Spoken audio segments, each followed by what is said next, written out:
The Wide Window by Lemony Snicket. Narrated by Ty Farnsworth of Echoworm. Chapter 1.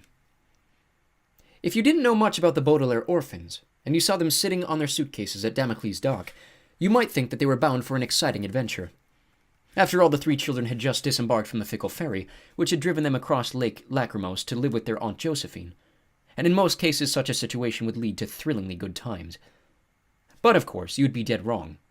For although Violet, Klaus, and Sonny Baudelaire were about to experience events that would be both exciting and memorable, they would not be exciting and memorable like having your fortune told or going to a rodeo. Their adventure would be exciting and memorable like being chased by a werewolf through a field of thorny bushes at midnight, with nobody around to help you. If you're interested in reading a story filled with thrillingly good times, I'm sorry to inform you that you are most certainly reading the wrong book. Because the Baudelaires experience very few good times over the course of their gloomy and miserable lives. It is a terrible thing, their misfortune. So terrible that I can scarcely bring myself to write about it. So if you do not want to read a story of tragedy and sadness, this is your very last chance to put this book down. Because the misery of the Baudelaire orphans begins in the very next paragraph. "Look what I have for you," Mr. Post said, grinning from ear to ear and holding out a small paper bag. "Peppermints!" Mr. Poe was a banker who had been placed in charge of handling the affairs of the Baudelaire orphans after their parents died. Mr. Poe is kind-hearted, but it is not enough in this world to be kind-hearted, particularly if you are responsible for keeping children out of danger. Mr. Poe had known the three children since they were born, and could never remember that they were allergic to peppermints. "Thank you, Mr. Poe," Violet said, and took the paper bag and peered inside.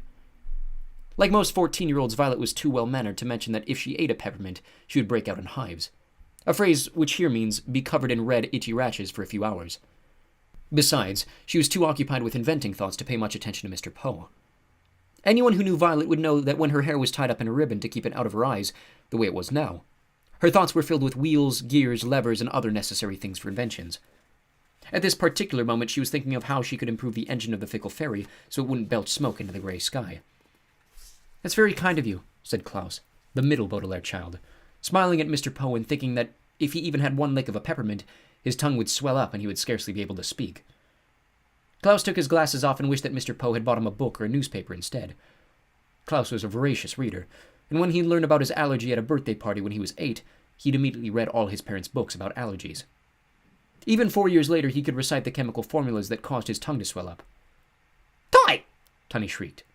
The youngest Baudelaire was only an infant, and like many infants, she spoke mostly in words that were tricky to understand. By toy, she probably meant I have never eaten a peppermint because I suspect that I, like my siblings, am allergic to them. But it was hard to tell.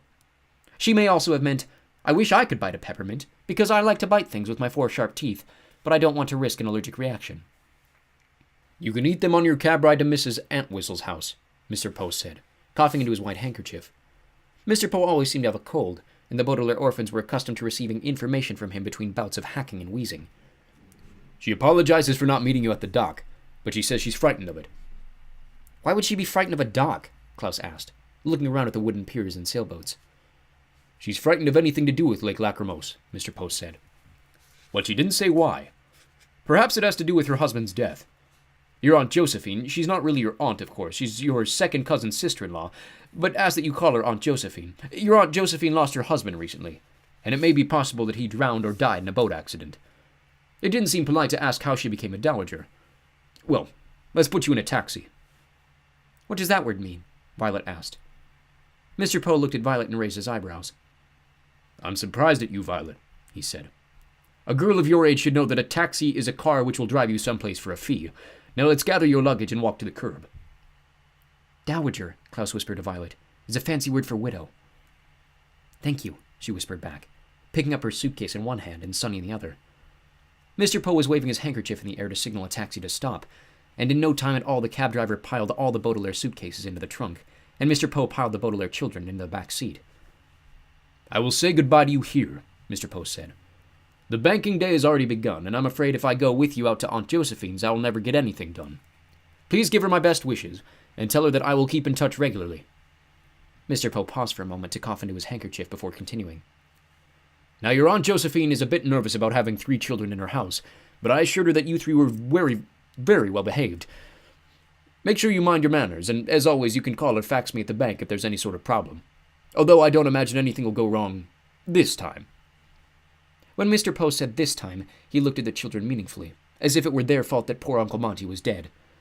But the Baudelaires were too nervous about meeting their new caretaker to say anything more to Mr. Poe, except, "So long." "So long," Violet said, putting the bag of peppermints in her pocket. "So long," Klaus said, taking one last look at Damocles' dog. "Fool!" Sunny shrieked, chewing on her seatbelt buckle. "So long," Mr. Poe replied, "and good luck to you. I will think of the Baudelaires as often as I can." Mr. Poe gave some money to the taxi driver and waved goodbye to the 3 children as the cab pulled away from the dock and onto a gray cobblestone street. There was a small grocery store with barrels of limes and beets out front. There was a clothing store called Look, It Fits, which appeared to be undergoing renovations. There was a terrible-looking restaurant called The Anxious Clown with neon lights and balloons in the window. But mostly there were many stores and shops that were all closed up, with boards or metal gratings over the windows and doors. "The town doesn't seem very well crowded," Klaus remarked. "I was hoping we might make some new friends here." "It's the off-season," the cab driver said.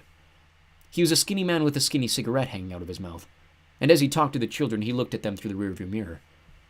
"The town of Lake Lachrymose is a resort, and when the nice weather comes, it can be as crowded as can be. But around now, things here are as dead as the cat I ran over this morning. To make new friends, you'll have to wait until the weather gets a little better. Speaking of which, Hurricane Herman is expected to arrive in town in a week or so.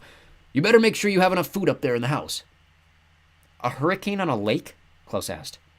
"I thought hurricanes only occurred near the ocean." "A body of water as big as Lake Lachrymose," the driver said, "can have anything occur on it. To tell you the truth, I'd be a little nervous about living on top of this hill. Once the storm hits, it'll be very difficult to drive all the way down into town." Violet, Klaus, and Sunny looked out the window and saw what the driver meant by all the way down. The taxi had turned one last corner and arrived at the scraggly top of a tall, tall hill, and the children could see the town far, far below them, the cobblestone road curling around the buildings like a tiny gray snake, and the small square of Damocles' dock with the specks of people bustling around it. And out beyond the dock was the inky blob of Lake Lachrymose, huge and dark as if a monster were standing over the 3 orphans, casting a giant shadow below them. For a few moments the children stared into the lake, as if hypnotized by this enormous stain on the landscape. "The lake is so enormous," Klaus said, "and it looks so deep. I can almost understand why Aunt Josephine is afraid of it." "The lady who lives up here?" the cab driver asked. "Is afraid of the lake?" "That's what we've been told," Violet said. The cab driver shook his head and brought the cab to a halt. "I don't know how she can stand it, then." "What do you mean?" Violet asked. "You mean you've never been to this house?" he asked. "No, never," Klaus replied. "We've never even met our Aunt Josephine before." "Well, if your Aunt Josephine is afraid of the water," the cab driver said, "I can't believe she lives here in this house." "What are you talking about?" Klaus asked. "Well, take a look," the driver answered, and got out of the cab. The Baudelaires took a look. At first, the 3 youngsters saw only a small boxy square with peeling white door, and it looked as if the house was scarcely bigger than the taxi which had taken them to it. But as they piled out of the car and drew closer, they saw that this small square was only the part of the house that was on top of the hill. The rest of it, a large pile of boxy squares, all stuck together like ice cubes, hung over the side, attached to the hill by long metal stilts that looked like spider legs. As the 3 orphans peered down at their new home, it seemed as if the entire house were holding onto the hill for dear life. The taxi driver took their suitcases out of the trunk, set them in the front to the peeling white door, and drove them down the hill with a toot of his horn for goodbye. There was a soft squeak as the peeling white door opened, and from behind the door appeared a pale woman with her hair piled high on top of her head in a bun. "Hello," she said, smiling thinly. "I'm your Aunt Josephine." "Hello," Violet said cautiously, and stepped forward to meet her new guardian. Klaus stepped forward behind her, and Sunny crawled forward behind him, but all 3 Baudelaires were walking carefully, as if their weight would send the house toppling down from its perch. The orphans couldn't help wondering how a woman who was so afraid of Lake Lachrymose could live in a house that felt like it was about to fall into its depths. Chapter 2. "This is the radiator," Aunt Josephine said, pointing to a radiator with a pale and skinny finger. "Please don't ever touch it. You may find yourself very cold here in my home. I never turn on the radiator because I'm frightened that it might explode, so it often gets chilly in the evenings." Violet and Klaus looked at one another briefly, and Sunny looked at both of them. Aunt Josephine was giving them a tour of their new home, and so far appeared to be afraid of everything in it. From the welcome mat, which Aunt Josephine explained could cause someone to trip and break their neck, to the sofa in the living room, which she said could fall over at any time and crush them flat. "This is the telephone," Aunt Josephine said, gesturing to the telephone. It should only be used in emergencies because there is a danger of electrocution. Actually, Klaus said, I've read quite a bit about electricity. I'm pretty sure that the telephone is perfectly safe. Aunt Josephine's hands fluttered to her white hair as if something had jumped onto her head. You can't believe everything you read, she pointed out. I've built the telephone from scratch, Violet said. If you like, I could take the telephone apart and show you how it works. That might make you feel better. I don't think so, Aunt Josephine said, frowning. Delmo, Sonny offered, which probably meant something along the lines of, if you wish, I'll bite the telephone to show you that it's harmless. Delmo, Aunt Josephine asked, bending over to pick up a piece of lint from the faded flowery carpet. What do you mean by Delmo? I consider myself an expert on the English language, and I have no idea what the word Delmo means. Is she speaking some other language? Sonny doesn't speak fluently yet, I'm afraid, Klaus said, picking his little sister up. Just baby talk mostly. Grun! Sonny shrieked, which meant something like, I object to your calling it baby talk. Well, I'll have to teach her proper English, Aunt Josephine said stiffly. I'm sure you all need some brushing up on your grammar, actually. Grammar is the greatest joy in life, don't you find? The three siblings looked at one another. Violet was more likely to say that inventing things was the greatest joy in life. Klaus thought reading was, and Sonny of course took no greater pleasure than in biting things. The Baudelaires thought of grammar, all those rules about how to write and speak the English language, the way they thought of banana bread. Fine, but nothing to make a fuss about. Still, it seemed rude to contradict Aunt Josephine. Yes, Violet said finally. We've always loved grammar. Aunt Josephine nodded and gave the Baudelaires a small smile. Well, I'll show you to your room and continue the rest of the tour after dinner. When you open this door, just push on the wood here. Never use the doorknob. I'm always afraid that it'll shatter into a million pieces, and that one of them will hit my eye.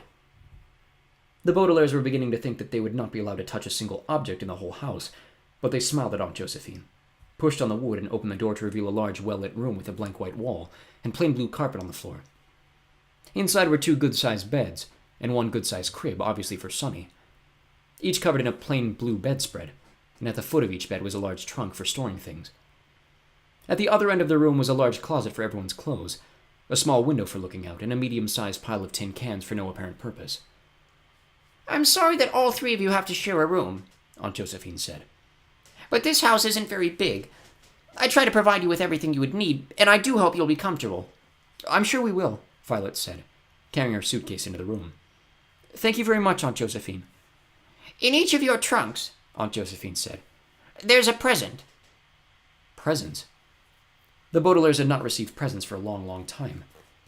Smiling, Aunt Josephine walked to the first trunk and opened it. For Violet, she said. There's a lovely new doll with plenty of outfits for it to wear. Aunt Josephine reached inside and pulled out a plastic doll with a tiny mouth and wide staring eyes. Isn't she adorable? Her name's Pretty Penny. Oh, thank you, said Violet, who at 14 was too old for dolls and had never particularly liked dolls anyway. Forcing a smile on her face, she took Pretty Penny from Aunt Josephine and patted it on its little plastic head. And for Klaus, Aunt Josephine said, there's a model train set. She opened the second trunk and pulled out a tiny train car. You can set up the tracks in that empty corner of the room. What fun, said Klaus, trying to look excited. Klaus had never liked model trains, as they were a lot of work to put together, and when you were done, all you had was something that went around and around in endless circles.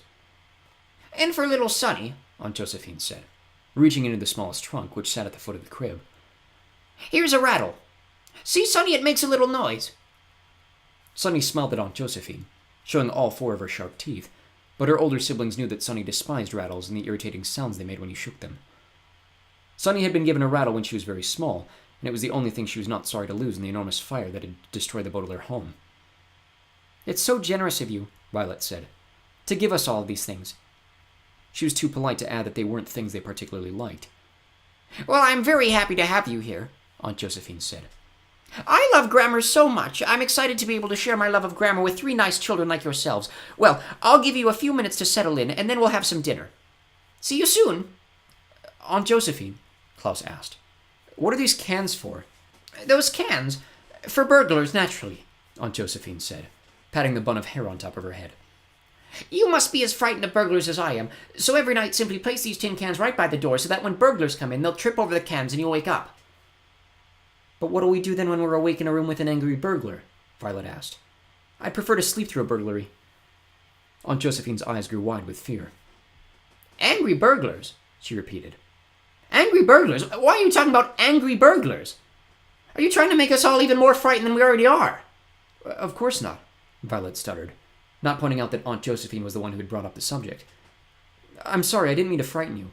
Well, we'll say no more about it, Aunt Josephine said, looking nervously at the tin cans as if a burglar were tripping on them at that very minute. I'll see you at the dinner table in a few minutes. Their new guardian shut the door, and the Baudelaire orphans listened to her footsteps padding down the hallway before they spoke. Sonny can have Pretty Penny, Violet said, handing the doll to her sister. The plastic is hard enough for chewing, I think. And you can have the model trains, Violet, Clough said. Maybe you can take apart the engines and invent something. But that leaves you with a rattle, Violet said. That doesn't seem fair. Sue! Sonny shrieked, which probably meant something along the lines of, it's been a long time since anything in our lives has felt fair.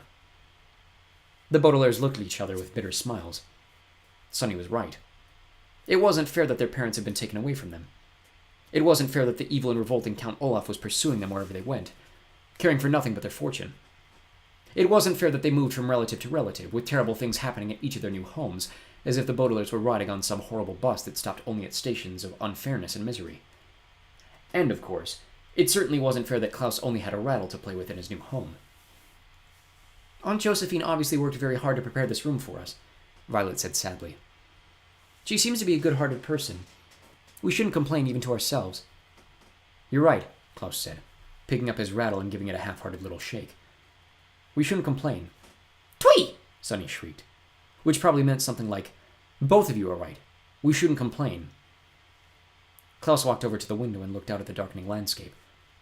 The sun was beginning to set over the inky depths of Lake Lachrymose, and a cold evening wind was beginning to blow. Even from the other side of the glass, Klaus could feel a small chill. I want to complain anyway, he said. Soup's on! Aunt Josephine called from the kitchen. Please come to dinner. Violet put her hand on Klaus's shoulder and gave it a little squeeze of comfort. And without another word, the three Baudelaires headed back down the hallway and into the dining room. Aunt Josephine had set the table for 4, providing a large cushion for Sonny and another pile of tin cans in the corner of the room, just in case burglars tried to steal their dinner. Normally, of course, Aunt Josephine said. Soup's on is an idiomatic expression that has nothing to do with soup. It simply means that dinner's ready. In this case, however, I've actually made soup. Oh, good, Violet said. There's nothing like hot soup on a chilly evening. Actually, it's not hot soup, Aunt Josephine said. I never cook anything hot because I'm afraid of turning the stove on. It might burst into flames. I've made chilled cucumber soup for dinner. The Baudelaires looked at one another and tried to hide their dismay. As you probably know, chilled cucumber soup is a delicacy that is best enjoyed on a very hot day.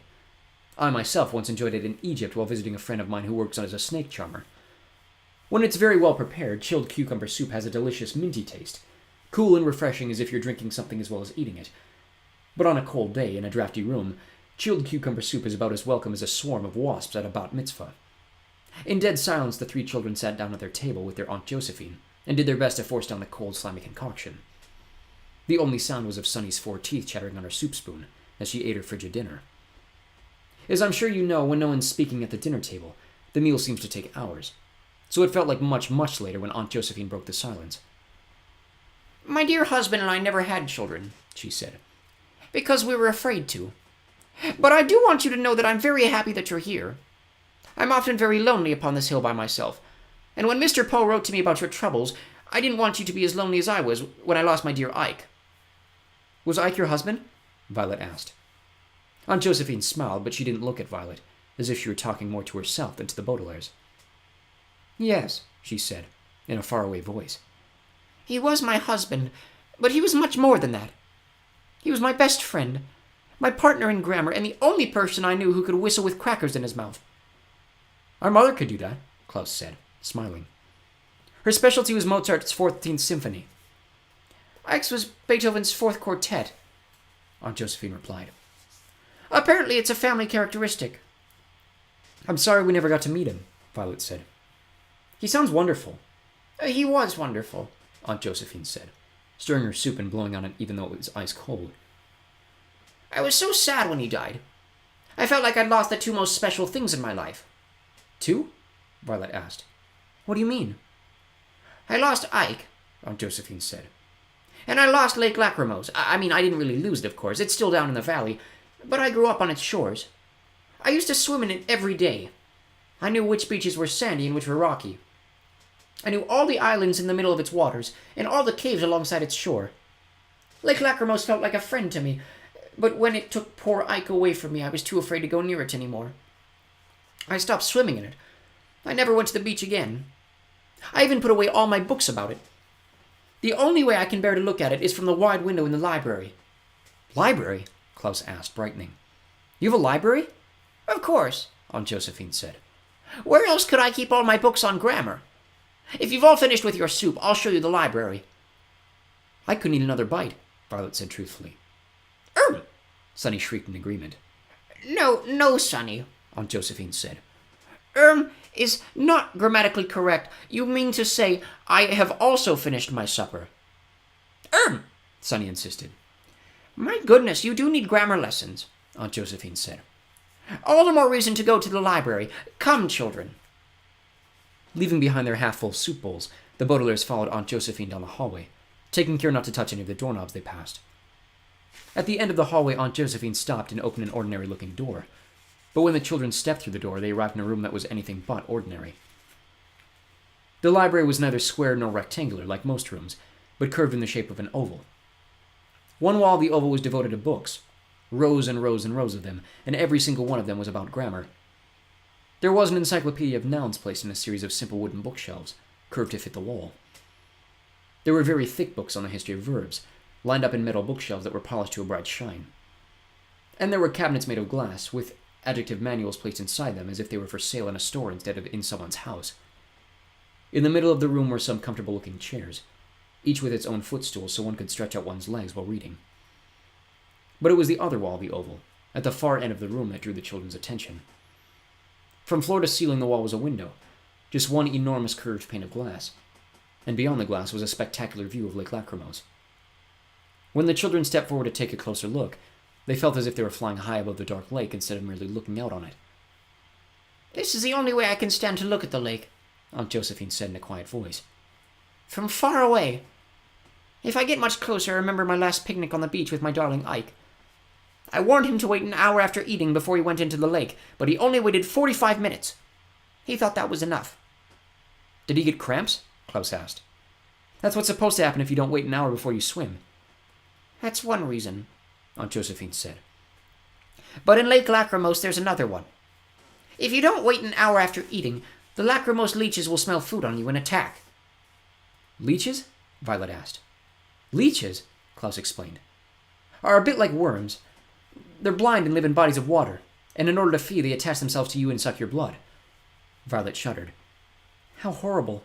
Swallow! Sonny shrieked, which probably meant something along the lines of, why in the world would you go swimming in a lake full of leeches?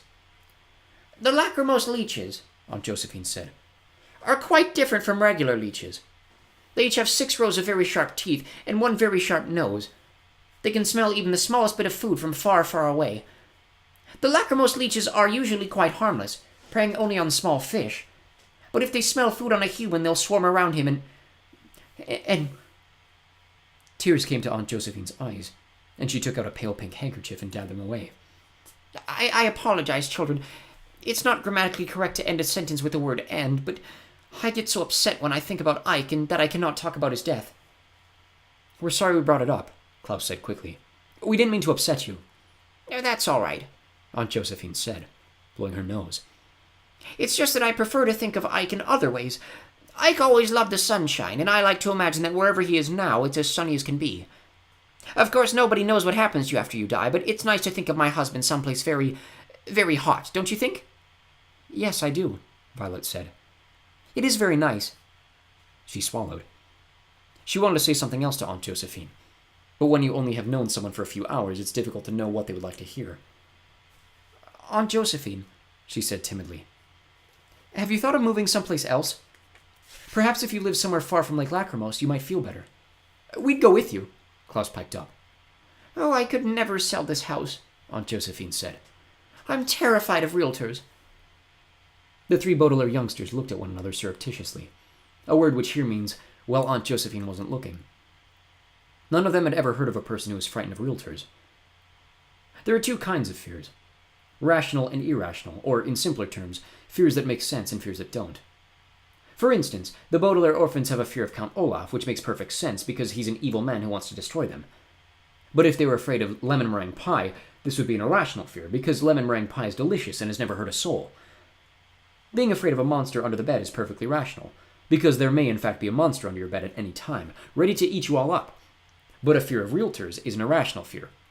Realtors, as I'm sure you know, are people who assist in the buying and selling of houses. Besides occasionally wearing an ugly yellow coat, the worst a realtor can do is show you a house that you find ugly, and so it's completely irrational to be terrified of him. As Violet, Klaus, and Sunny looked down at the dark lake and thought about their new lives with Aunt Josephine, they experienced a fear themselves, and even a worldwide expert on fear would have difficulty saying whether this was a rational fear or an irrational fear. The Baudelaire's fear was that misfortune would soon befall them. On one hand, this was an irrational fear because Aunt Josephine seemed like a good person, and Count Olaf was nowhere to be seen. But on the other hand, the Baudelaires had experienced so many terrible things that it seemed rational to think that another catastrophe was just around the corner. Chapter 3. There is a way of looking at life called keeping things in perspective. This simply means making yourself feel better by comparing the things that are happening to you right now, and against other things that have happened at a different time or to different people. For instance, if you were upset about an ugly pimple on the end of your nose, you might try to feel better by keeping your pimple in perspective. You might compare your pimple situation to that of someone who is being eaten by a bear, and when you looked in the mirror at your ugly pimple, you could say to yourself, well, at least I'm not being eaten by a bear. You can see at once why keeping things in perspective rarely works very well, because it's hard to concentrate on somebody else being eaten by a bear when you're staring at your own ugly pimple. So it was with the Baudelaire orphans in the days that followed. In the morning when the children joined Aunt Josephine for a breakfast of orange juice and untoasted bread, Violet thought to herself, well, at least we're not being forced to cook for Count Olaf's disgusting theater troupe. In the afternoon when Aunt Josephine would take them to the library and teach them all about grammar, Klaus thought to himself, well, at least Count Olaf isn't about to whisk us away to Peru. And in the evening when the children joined Aunt Josephine for dinner of orange juice and untoasted bread, Sunny thought to herself, Zax! Which meant something along the lines of, well, at least there isn't a sign of Count Olaf anywhere. But no matter how much the three siblings compared their life with Aunt Josephine to the miserable things that had happened to them before, they couldn't help but be dissatisfied with their circumstances. In her free time, Violet would dismantle the gears and switches from the model train set, hoping to invent something that could prepare hot food without frightening Aunt Josephine. But she couldn't help wishing that Aunt Josephine would simply turn on the stove. Klaus would sit in one of the chairs in the library with his feet on a footstool, reading about grammar until the sun went down. But when he looked out at the gloomy lake, he couldn't help wishing that they were still living with Uncle Monty and all of his reptiles. And Sunny would take time out from her schedule and bite the head of Penny Penny, but she couldn't help wishing that their parents were still alive, and that she and her siblings were safe and sound in the Baudelaire home. Aunt Josephine did not like to leave the house very much, because there were so many things outside that frightened her. But one day the children told her what the cab driver had said about Hurricane Herman approaching, and she agreed to take them into town in order to buy groceries. Aunt Josephine was afraid to drive in automobiles because the doors might get stuck, leaving her trapped inside, so they walked the long way down the hill. By the time the Baudelaires reached the market, their legs were sore from the walk. "Are you sure that you won't let us cook for you?" Violet asked, as Aunt Josephine reached in the barrel of limes. "When we lived with Count Olaf, we learned how to make puttanesca sauce. It was quite easy and perfectly safe." Aunt Josephine shook her head. "It is my responsibility as your caretaker to cook for you, and I'm eager to try this recipe for cold lime stew. Count Olaf certainly does sound evil. Imagine forcing children to stand near a stove." "He was very cruel to us," Klaus agreed, not adding that being forced to cook had been the least of their problems when they lived with Count Olaf. "Sometimes I still have nightmares about the terrible tattoo on his ankle. It always scared me." Aunt Josephine frowned and patted her bun. "I'm afraid you made a grammatical mistake, Klaus," she said sternly. "When you said 'it always scared me,' you sounded as if you meant that his ankle always scared you, but you meant his tattoo. You should have said, 'the tattoo always scared me.' Do you understand?" "Yes, I understand," Klaus said, sighing. "Thank you for pointing that out, Aunt Josephine." "Nico!" Sunny shrieked, which probably meant something like, it wasn't very nice to point out Klaus's grammatical mistake when he was talking about something that upset him. No, Sonny," Aunt Josephine said firmly, looking up from her shopping list. "Niku isn't a word. Remember what we said about using correct English. Now, Violet, would you please get some cucumbers? I thought I would make chilled cucumber soup again sometime next week. Violet groaned inwardly, a phrase which here means said nothing but felt disappointed at the prospect of another chilly dinner. But she smiled at Aunt Josephine and headed down an aisle of the market in search of cucumbers. She looked wistfully at the delicious food on the shelves that required turning on the stove in order to prepare. Violet hoped that someday she could cook a nice hot meal for Aunt Josephine, and her siblings using the invention she was working on with the model train engine. For a few moments she was so lost in her inventing thoughts that she didn't look where she was going, until she walked right into someone. "Excuse me," Violet started to say. But when she looked up, she couldn't finish her sentence. There stood a tall, thin man with a blue sailor hat on his head and a black eye patch covering his left eye. He was smiling eagerly down at her as if she were a brightly wrapped birthday present that he couldn't wait to rip open. His fingers were long and bony, and he was leaning awkwardly to one side, a bit like Aunt Josephine's house dangling over the hill. When Violet looked down, she saw why. There was a thick stump of wood where his left leg should have been. And like most people with peg legs, this man was leaning on his good leg, which caused him to tilt. But even though Violet had never seen anyone with a peg leg before, this was not why she couldn't finish her sentence. The reason why had to do with something she had seen before. The bright, bright shine in the man's one eye. And above it, just one long eyebrow. When someone's in disguise, and the disguise is not very good, one can describe it as a transparent disguise. This does not mean that the person is wearing plastic wrap or glass or anything else transparent. It merely means that people can see through his disguise. That is, the disguise doesn't fool them for a minute. Violet wasn't fooled for even a second as she stood staring at the man she'd walked into. She knew at once it was Count Olaf. "Violet, what are you doing in this aisle?" Aunt Josephine said, walking up behind her. "This aisle contains food that needs to be heated, and you know—" When she saw Count Olaf, she stopped speaking. And for a second, Violet thought that Aunt Josephine had recognized him too. But then Aunt Josephine smiled, and Violet's hopes were dashed. A word which here means shattered. "Hello," Count Olaf said, smiling at Aunt Josephine. "I was just apologizing for running into your sister here." Aunt Josephine's face grew bright red, seeming even brighter under her white hair. "Oh, no," she said, as Klaus and Sonny came down the aisle to see what all the fuss was about. "Violet's not my sister, sir. I'm her legal guardian." Count Olaf clapped one hand to his face as if Aunt Josephine had just told him she was the Tooth Fairy. "I cannot believe it," he said. "Madam, you don't look nearly old enough to be anyone's guardian." Aunt Josephine blushed again. "Well, sir, I've lived by the lake my whole life, and some people have told me that it keeps me looking youthful." "I would be happy to have the acquaintance of a local personage," Count Olaf said, tipping his blue sailor hat and using a silly word which here means person. "I'm new to this town and beginning a new business, so I'm eager to make new acquaintances. Allow me to introduce myself." "Klaus and I are happy to introduce you," Violet said, with more bravery than I would have had when faced with meeting Count Olaf again. "Aunt Josephine, this is Count—" No, Violet," Aunt Josephine interrupted. "Watch your grammar. You should have said, Klaus and I will be happy to introduce you, because you haven't introduced us yet." "But—" Violet started to say. "Now, Veronica," Count Olaf said, his one eye shining brightly as he looked down at her. "Your guardian's right. And before you make any other mistakes, allow me to introduce myself. My name is Captain Sham, and I have a new business renting sailboats out on Damocles Dock. I'm happy to make your acquaintance, Miss—" "I am Josephine Anwhistle," Aunt Josephine said. "And these are Violet, Klaus, and little Sonny Baudelaire." "Little Sonny," Captain Sham repeated, sounding as if he were eating Sonny rather than greeting her. "It's a pleasure to meet all of you. Perhaps someday I can take you out on the lake for a little boat ride." "Ging!" Sonny shrieked, which probably meant something like, "I would rather eat dirt." "We're not going anywhere with you," Klaus said. Aunt Josephine blushed again, and looked sharply at the three children. "The children seem to have forgotten their manners as well as their grammar," she said. "Please apologize to Captain Sham at once." "He's not Captain Sham," Violet said impatiently. "He's Count Olaf." Aunt Josephine gasped, and looked from the anxious faces of the Baudelaires to the calm face of Captain Sham. He had a grin on his face, but his smile had slipped a notch, a phrase which here means grown less confident as he waited to see if Aunt Josephine realized he was really Count Olaf in disguise. Aunt Josephine looked him over from head to toe, and then frowned. "Mr. Poe told me to be on the watch for Count Olaf," she said finally. "But he did also say that you children tended to see him everywhere."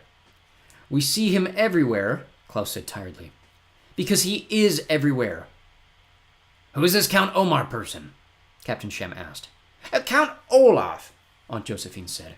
He's a terrible man who is standing right in front of us, Violet finished. I don't care what he calls himself. He has the same shiny eyes, the same single eyebrow.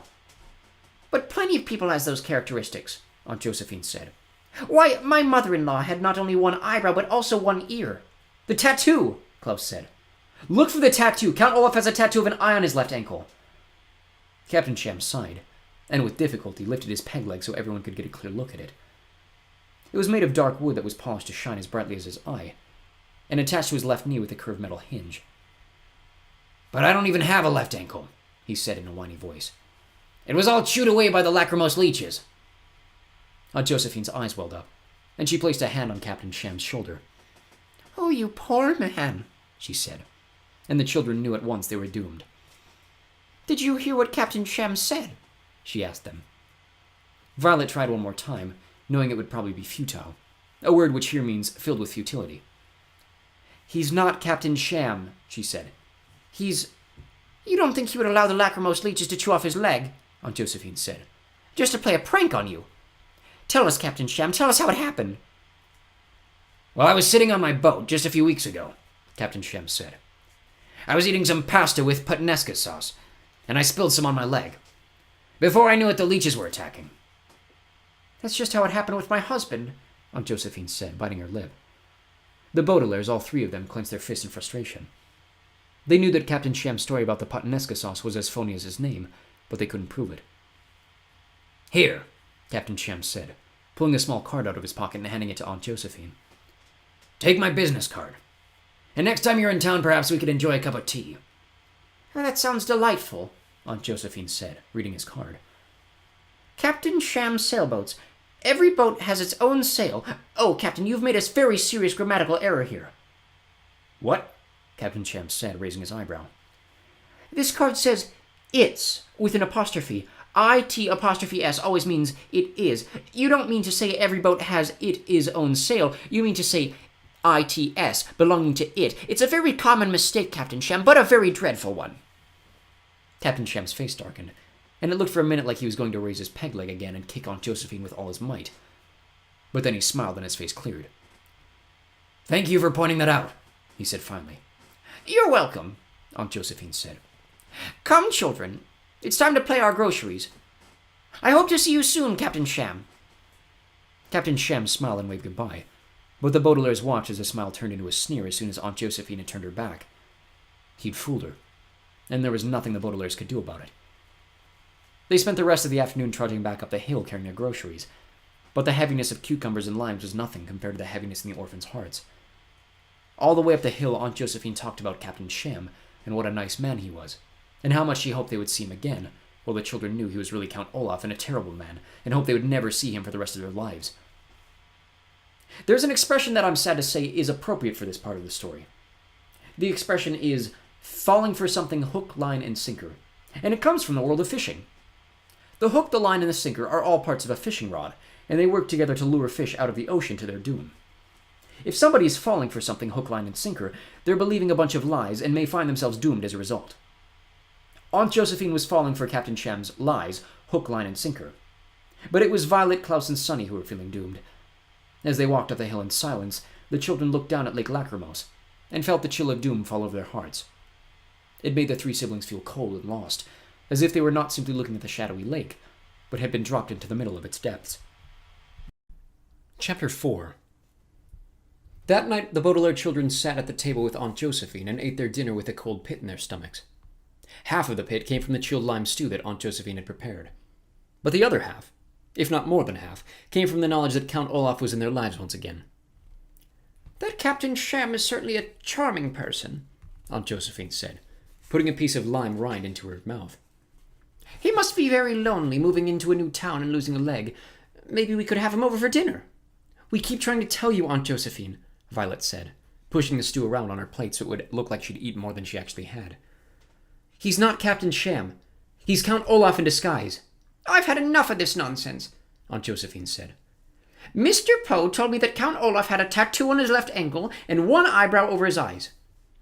Captain Sham doesn't have a left ankle and only has one eye. I cannot believe you would dare to disagree with a man who has eye problems. I have eye problems, Klaus said, pointing to his glasses. And you're disagreeing with me. I will thank you not to be impertinent, Aunt Josephine said, using a word which here means pointing out that I'm wrong, which annoys me. It's very annoying. You will have to accept once and for all that Captain Sham is not Count Olaf. She reached into her pocket and pulled out the business card. Look at his card. Does it say Count Olaf? No, it says Captain Sham. The card does have a serious grammatical error on it, but it's nevertheless proof that Captain Sham is who he says he is. Aunt Josephine put the business card down on the dinner table, and the Baudelaires looked at it and sighed. Business cards, of course, are not proof of anything. Anyone can go to a print shop and have cards made that say anything they like. The King of Denmark can order business cards that say he sells golf balls. Your dentist can order business cards that say she's your grandmother.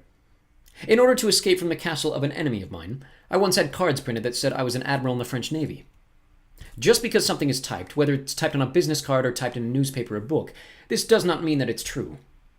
The three siblings were well aware of this simple fact, but could not find the words to convince Aunt Josephine. So they merely looked at Aunt Josephine, sighed, and silently pretended to eat their stew. It was so quiet in the dining room that everyone jumped.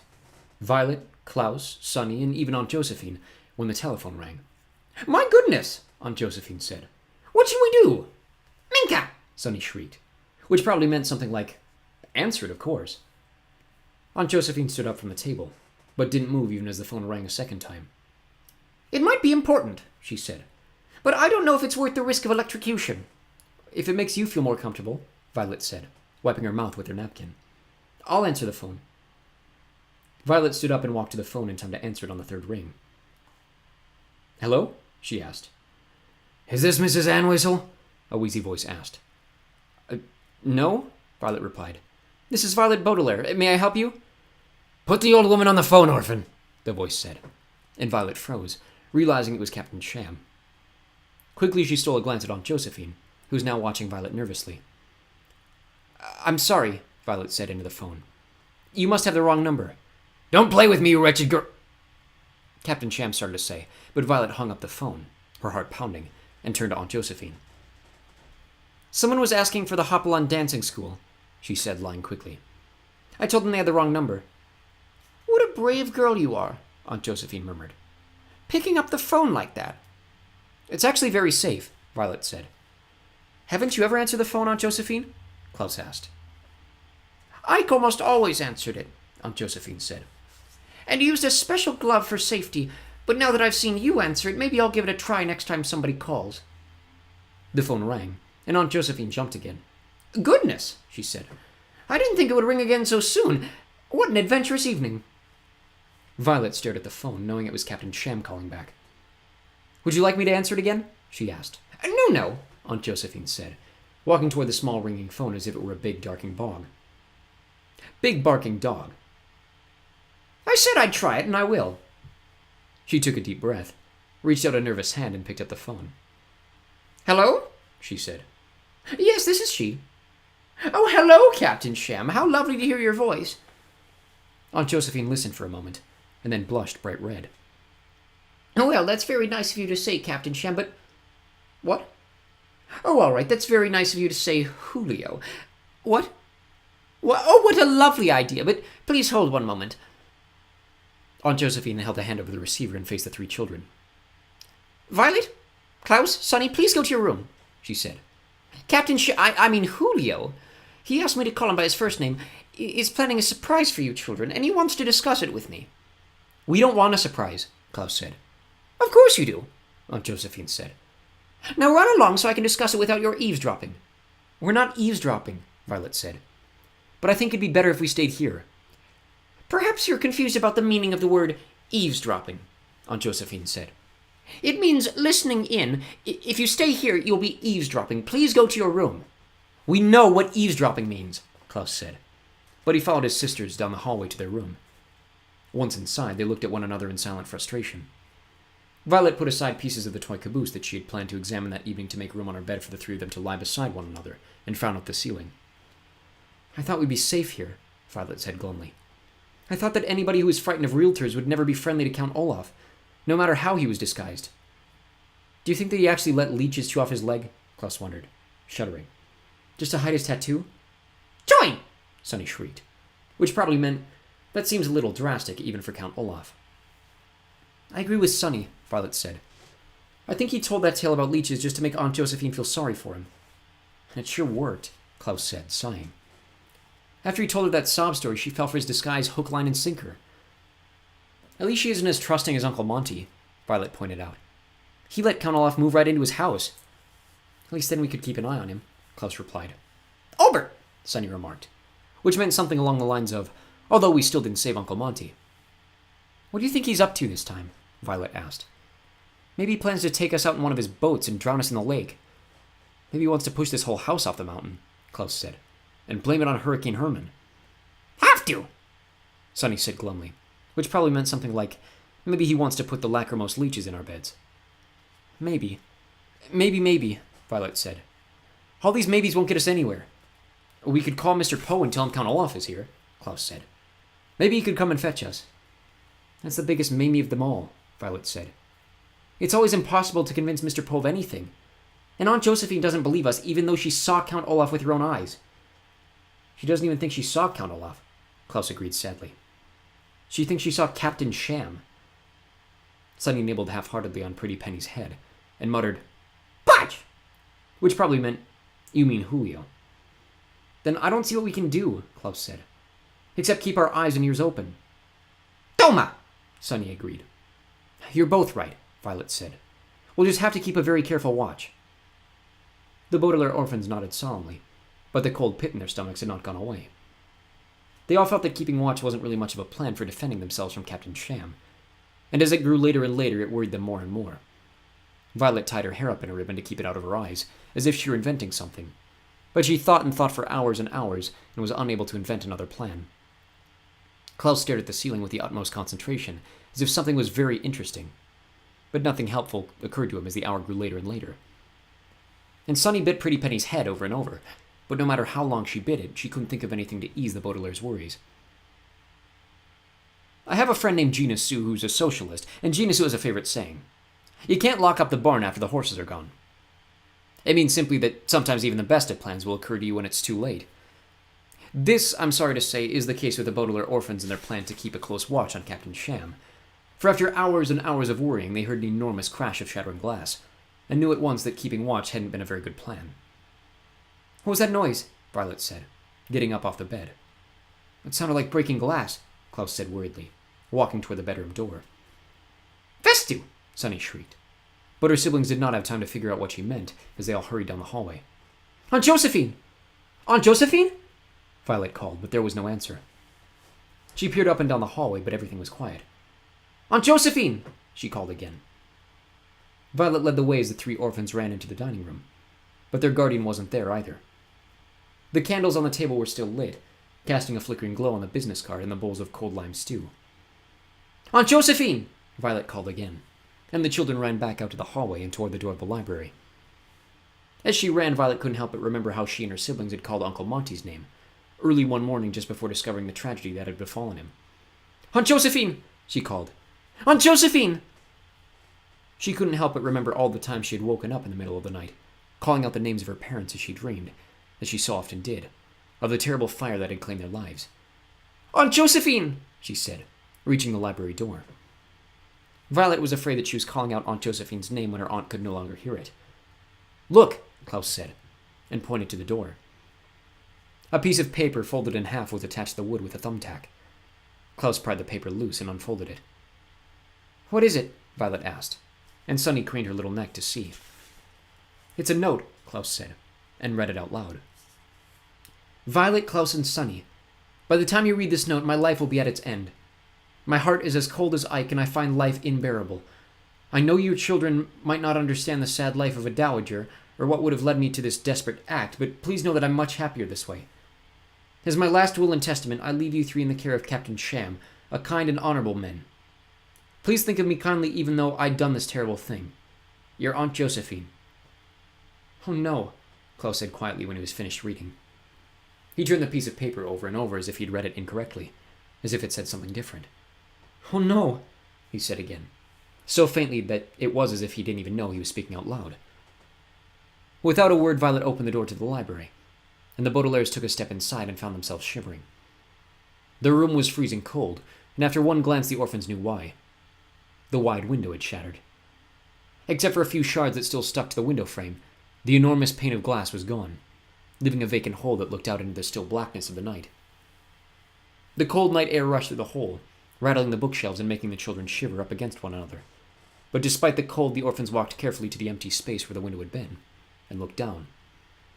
The night was so black that it seemed as if there was absolutely nothing beyond the window. Violet, Klaus, and Sunny stood there for a moment and remembered the fear they had felt just a few days ago, when they were standing in this very same spot. They knew now that their fear had been rational. Huddling together, looking down into the blackness, the Baudelaires knew that their plan to keep a careful watch had come too late. They'd locked the barn door, but poor Aunt Josephine was already gone. Chapter 5. Violet, Klaus, and Sunny. By the time you read this note, my life will be at its end. My heart is as cold as Ike, and I find life unbearable. I know your children may not understand the sad life of a dowager, or what would have led me to this desperate act, but please know that I am much happier this way. As my last will and testament, I leave you three in the care of Captain Sham, a kind and honorable man. Please think of me kindly, even though I'd done this terrible thing. Your Aunt Josephine. Stop it! Violet cried. Stop reading it out loud, Klaus. We already know what it says. I just can't believe it, Klaus said, turning the paper around for the umpteenth time. The Baudelaire orphans were sitting glumly around the dining room table, with the cold lime stew in bowls and dread in their hearts. Violet had called Mr. Poe and told him what had happened, and the Baudelaires, too anxious to sleep, had stayed up the whole night waiting for him to arrive on the first fickle fairy of the day. The candles were almost completely burned down, and Klaus had to lean forward to read Josephine's note. There's something funny about this note, but I can't put my finger on it. How can you say such a thing? Violet asked. Aunt Josephine has thrown herself out of the window. There's nothing funny about it at all. Not funny as in a funny joke, Klaus said. Funny as in a funny smell. Why, in the very first sentence she says, my life will be at its end. And now it is, Violet said, shuddering. That's not what I mean, Klaus said impatiently. She uses its. It apostrophe S, which always means it is. But you wouldn't say, my life will be at it is end. She means it's, belonging to it. ITS. He picked up Captain Sham's business card, which was still lying on the table. Remember when she saw this card? Every boat has its own sail. She said it was a serious grammatical error. Well, who cares about grammatical errors? Violet asked. When Aunt Josephine has jumped out the window. But Aunt Josephine would have cared, Klaus pointed out. That's what she cared about most, grammar. Remember, she said it was the greatest joy in life. Well, it wasn't enough, Violet said sadly. No matter how much she liked grammar, it says she found her life unbearable. But that's another error in the note, Klaus said. It doesn't say unbearable with a U, it says unbearable with an I. You are being unbearable with a U, Violet cried. And you are being stupid with an S, Klaus snapped. Agate, Sunny shrieked, which meant something along the lines of, please stop fighting. Violet and Klaus looked at their baby sister, and then at one another. Oftentimes when people are miserable, they'll want to make other people miserable too. But it never helps. I'm sorry, Klaus, Violet said meekly. You're not unbearable. Our situation is unbearable. I know, Klaus said miserably. I'm sorry too. You're not stupid, Violet. You're very clever. In fact, I hope you're clever enough to get us out of this situation. Aunt Josephine has jumped out the window and left us in the care of Captain Sham, and I don't know what we can do about it. Well, Mr. Poe's on his way, Violet said. He said on the phone that he would be here first thing in the morning, so we don't have long to wait. Maybe Mr. Poe can be of some help. I guess so, Klaus said, but he and his sister looked at one another and sighed. They knew the chances of Mr. Poe being of much help were rather slim. When the Baudelaires lived with Count Olaf, Mr. Poe was not helpful when the children told him about Count Olaf's cruelty. When the Baudelaires lived with Uncle Monty, Mr. Poe was not helpful when the children told him about Count Olaf's treachery. It seemed clear that Mr. Poe would not be of any help in this situation either. One of the candles burned out in a small puff of smoke, and the children sank down lower in their chairs. You probably know of a plant called the Venus flytrap, which grows in the tropics. The top of the plant is shaped like an open mouth, with tooth-like spines around the edges. When a fly, attracted by the smell of the flower, lands on the Venus flytrap, The mouth of the plant begins to close, trapping the fly. The terrified fly buzzes around the closed mouth of the plant, but there's nothing it can do, and the plant slowly dissolves the fly into nothing. As the darkness of the house closed in around them, the Baudelaire youngsters felt like the fly in this situation. It was as if the disastrous fire that took the lives of their parents had been the beginning of a trap, and they hadn't even known it. They buzzed from place to place. Count Olaf's house in the city, Uncle Monty's home in the country, and now Aunt Josephine's house overlooking the lake. But their own misfortune always closed around them tighter and tighter, and it seemed to the three siblings that before too long they would dissolve away to nothing. "We could rip up the note," Klaus said finally. "Then Mr. Poe wouldn't know about Aunt Josephine's wishes, and we wouldn't end up with Captain Sham." "But I already told Mr. Poe that Aunt Josephine left a note," Violet said. "Well, we could do a forgery," Klaus said, using a word which here means write something yourself and pretend somebody else wrote it. "We'll write everything she wrote, but we'll leave out the part about Captain Sham." "Aha!" Sunny shrieked. This word was a favorite of Sunny's, and unlike most of her words, it needed no translation. What Sunny meant was, "Aha!" an expression of discovery. "Of course," Violet cried. "That's what Captain Sham did. He wrote this letter, not Aunt Josephine." Behind his glasses, Klaus's eyes lit up. "That explains it! That explains Unbearable!" Violet said. "Leap!" Sunny shrieked, which probably meant Captain Sham threw Aunt Josephine out the window and then wrote this note to hide his crime. "What a terrible thing to do," Klaus said, shuddering as he thought of Aunt Josephine falling into the lake she feared so much. "Imagine the terrible things he'll do to us," Violet said. "If we don't get to expose his crime, I can't wait until Mr. Poe gets here so we can tell him what happened." With perfect timing, the doorbell rang, and the Baudelaires hurried to answer it. Violet led her siblings down the hallway, looking wistfully at the radiator as she remembered how afraid of it Aunt Josephine was. Klaus followed closely behind, touching each doorknob gently in memory of Aunt Josephine's warnings about them shattering into pieces. And when they reached the door, Sunny looked mournfully at the welcome mat that Aunt Josephine thought could cause someone to break their neck. Aunt Josephine had been so careful to avoid anything that she thought might harm her, but harm had still come her way. Violet opened the peeling white door, and there stood Mr. Poe in the gloomy light of dawn. "Mr. Poe," Violet said. She intended to tell him immediately of their forgery theory, but as soon as she saw him, standing in the doorway with a white handkerchief in one hand and a black briefcase in the other, her words stuck in her throat. Tears are curious things, for like earthquakes or puppet shows, they can occur at any time, without warning and without any good reason. "Mr. Poe," Violet said again, and without any warning she and her siblings burst into tears. Violet cried, her shoulders shaking with sobs, and Klaus cried, the tears making his glasses slip down his nose. And Sunny cried, her open mouth revealing her 4 teeth. Mr. Poe put down his briefcase and put away his handkerchief. He was not very good at comforting people, but he put his arms around the children, the best he could, and murmured, "There, there," which is a phrase some people murmur to comfort other people despite the fact that it doesn't really mean anything. Mr. Poe couldn't think of anything else to say that might have comforted the Baudelaire orphans, but I wish now that I had the power to go back in time and speak to these 3 sobbing children.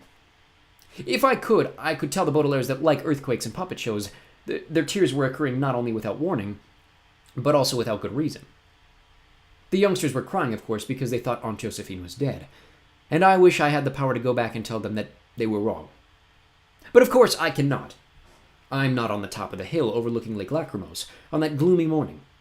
I'm sitting in my room, in the middle of the night, reading this audiobook for Echoworm Audiobooks and looking out my window at the graveyard beyond my home. I cannot tell the Baudelaire orphans that they are wrong, but I can tell you, as the orphans cry in Mr. Poe's arms, that Aunt Josephine is not dead. Not yet. Chapter 6. Mr. Poe frowned, sat down at the table, and took out his handkerchief. "Forgery," he repeated. The Baudelaire orphans had shown him the shattered window in the library. They'd shown him the note that had been thumbtacked to the door, and they had shown him the business card with the grammatical mistake on it. "Forgery is a very serious charge," he said sternly, and blew his nose. "Not as serious as murder," Klaus pointed out. "And that's what Captain Sham did. He murdered Aunt Josephine and forged a note." "But why would this Captain Sham person," Mr. Poe asked, "go to all this trouble just to place you under his care?" "We've already told you," Violet said, trying to hide her impatience. "Captain Sham is really Count Olaf in disguise." "These are very serious accusations," Mr. Poe said firmly. "I understand that the 3 of you have had some terrible experiences, and I hope you're not letting your imagination get the best of you. Remember when you lived with Uncle Monty? You were really convinced that his assistant, Stefano, was actually Count Olaf in disguise. But Stefano was Count Olaf in disguise, Klaus exclaimed. That's not the point, Mr. Post said. The point is that you can't jump to conclusions. If you really think this note is a forgery, then we have to stop talking about disguises and do an investigation. Somewhere in this house, I'm sure we can find something that your Aunt Josephine has written. We can compare the handwriting and see if this note matches up. The Baudelaire orphans looked at one another. Of course, Klaus said. If the note we found on the library door doesn't match Aunt Josephine's handwriting, then it was obviously written by somebody else. We didn't think of that. Mr. Post smiled. You see, you're very intelligent children, but even the most intelligent people in the world often need the help of a banker. Now, where can we find a sample of Aunt Josephine's handwriting? In the kitchen, Violet said promptly. She left her shopping list in the kitchen when we got home from the market. Junie!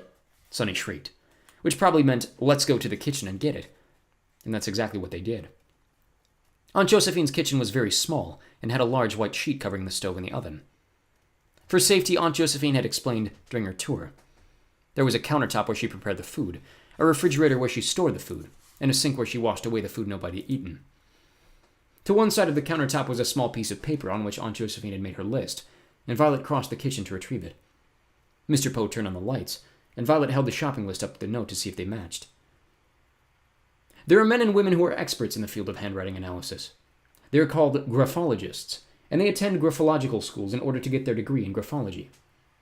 You might think that the situation would call for a graphologist, but there are times when an expert's opinion is unnecessary.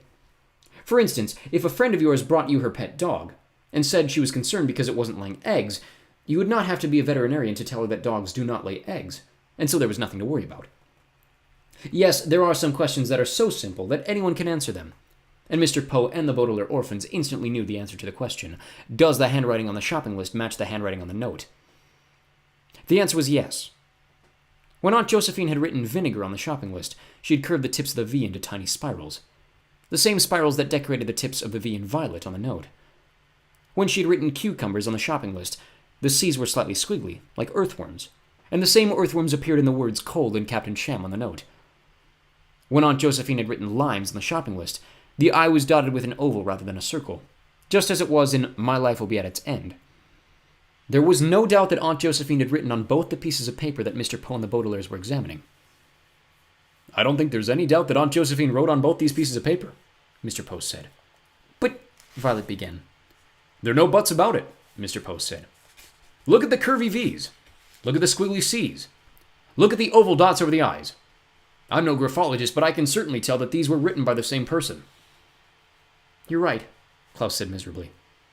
I know that Captain Sham is behind this somehow, but Aunt Josephine definitely wrote this note.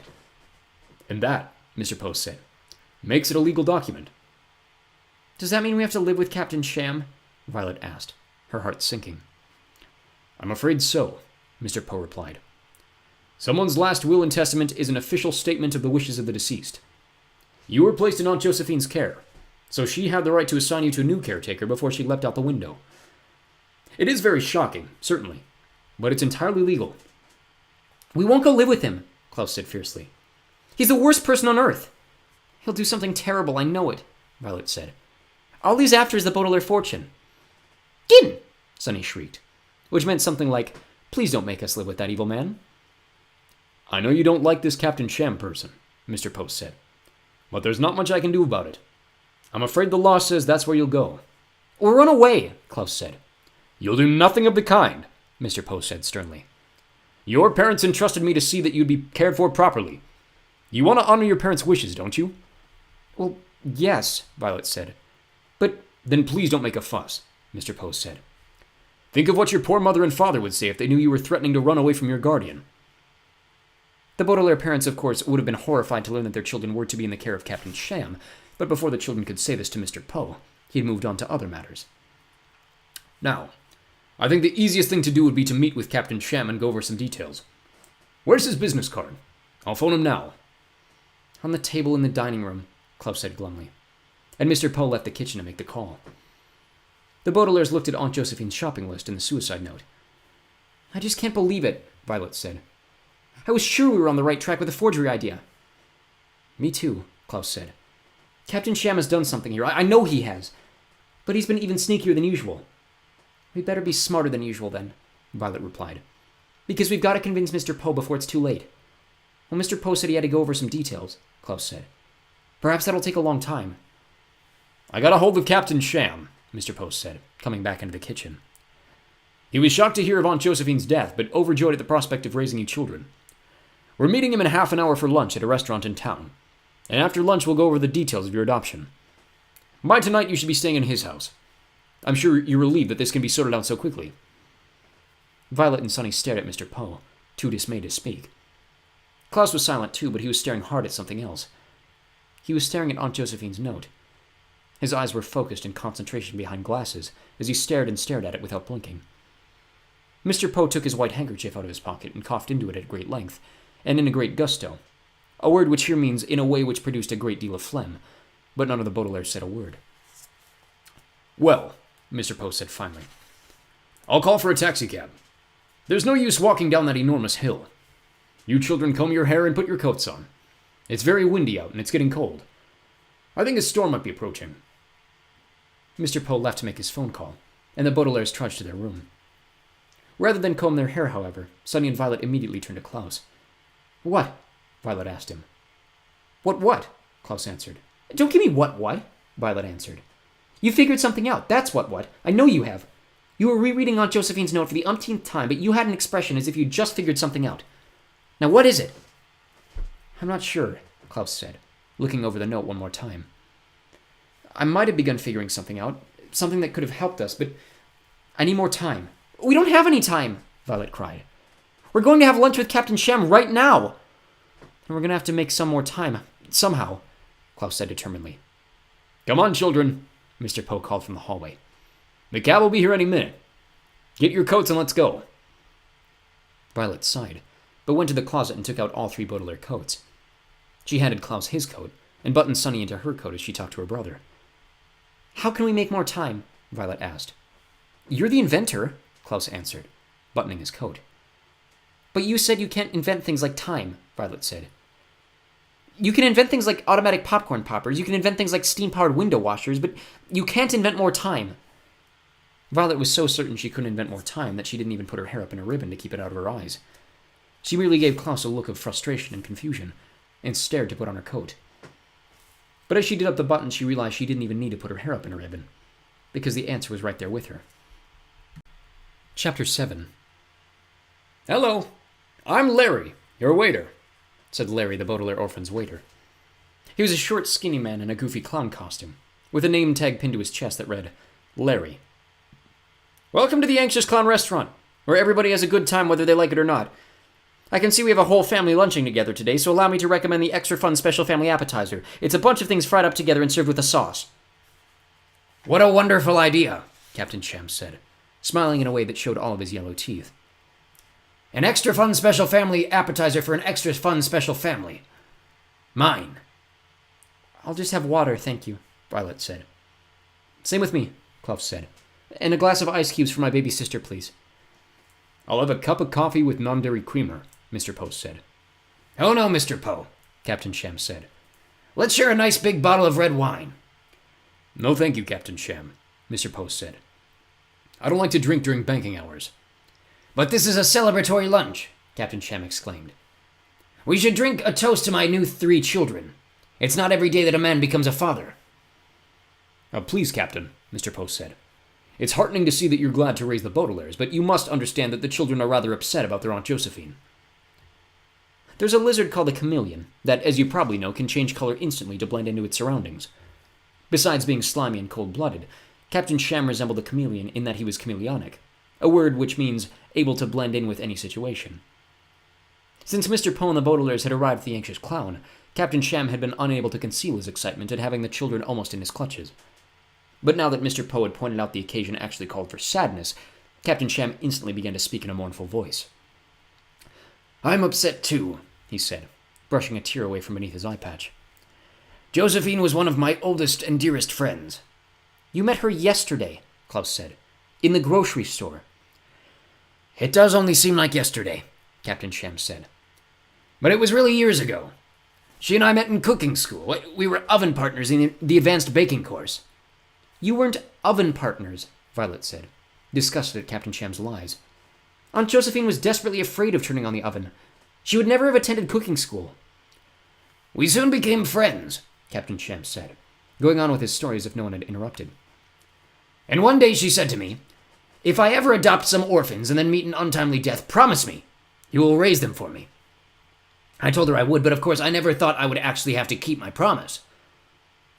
That's a very sad story, Larry said, and everyone turned to see that their waiter was still standing over them. I didn't realize this was a sad occasion. In that case, allow me to recommend the Cheer Up cheeseburgers. The pickles, mustard, and ketchup make a little smiley face on top of the burger, which is guaranteed to get you smiling too. That sounds like a good idea, Captain Sham said. Bring us all Cheer Up cheeseburgers, Larry. They'll be here in a jiffy, the waiter promised, and at last he was gone. Yes, Mr. Post said. But after we've finished our cheeseburgers, Captain Sham, there are some important papers for you to sign. I have them in my briefcase, and after lunch we'll look them over. And then the children will be mine, Captain Sham asked. Well, you will be caring for them, yes, Mr. Post said. Of course, the Baudelaire fortune will still be under my supervision until Violet comes of age. What fortune? Captain Sham asked, his eyebrow curling. I don't know anything about a fortune. Duna! Sonny shrieked, which meant something along the lines of course you do. The Baudelaire parents, Mr. Poe explained, left an enormous fortune behind, and the children inherit it when Violet comes of age. Well, I have no interest in a fortune, Captain Sham said. I have my sailboats. I wouldn't touch a penny of it. Well, that's good, Mr. Poe said, because you can't touch a penny of it. We'll see, Captain Sham said. What? Mr. Poe asked. Here are your Cheer Up cheeseburgers, Larry sang out, appearing at their table with a tray full of greasy-looking food. Enjoy your meal. Like most restaurants filled with neon lights and balloons, the anxious clown served terrible food. But the three orphans had not eaten all day, and had not eaten anything warm for a long time, so even though they were sad and anxious, they found themselves with quite an appetite. After a few minutes without conversation, Mr. Poe began to tell a very dull story about something that had happened at the bank. Mr. Poe was so busy talking, Klaus and Sonny were so busy pretending to be interested, and Captain Sham was so busy wolfing down his meal, that nobody noticed what Violet was up to. When Violet had put on her coat to go out into the wind and cold, she'd felt the lump of something in her pocket. The lump was the bag of peppermints that Mr. Poe had given the Baudelaires the day they had arrived at Lake Lachrymose, and it had given her an idea. As Mr. Poe droned on and on, she carefully, took the bag of peppermints out of her coat pocket and opened it. To her dismay, they were the kind of peppermints that each are wrapped in a little bit of cellophane. Placing her hands underneath the table, she unwrapped 3 peppermints, using the word utmost when it's used here means most, care, not to make any of those crinkling noises that come from unwrapping candy, and are so annoying at movie theaters.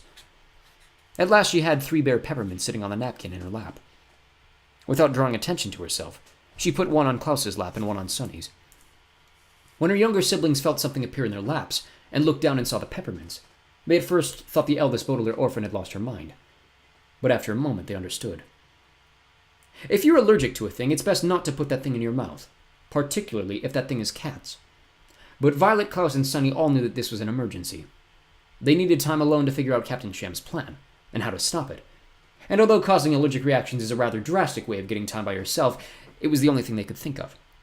So, while neither of the adults at the table were watching, all 3 children put the peppermints into their mouths and waited.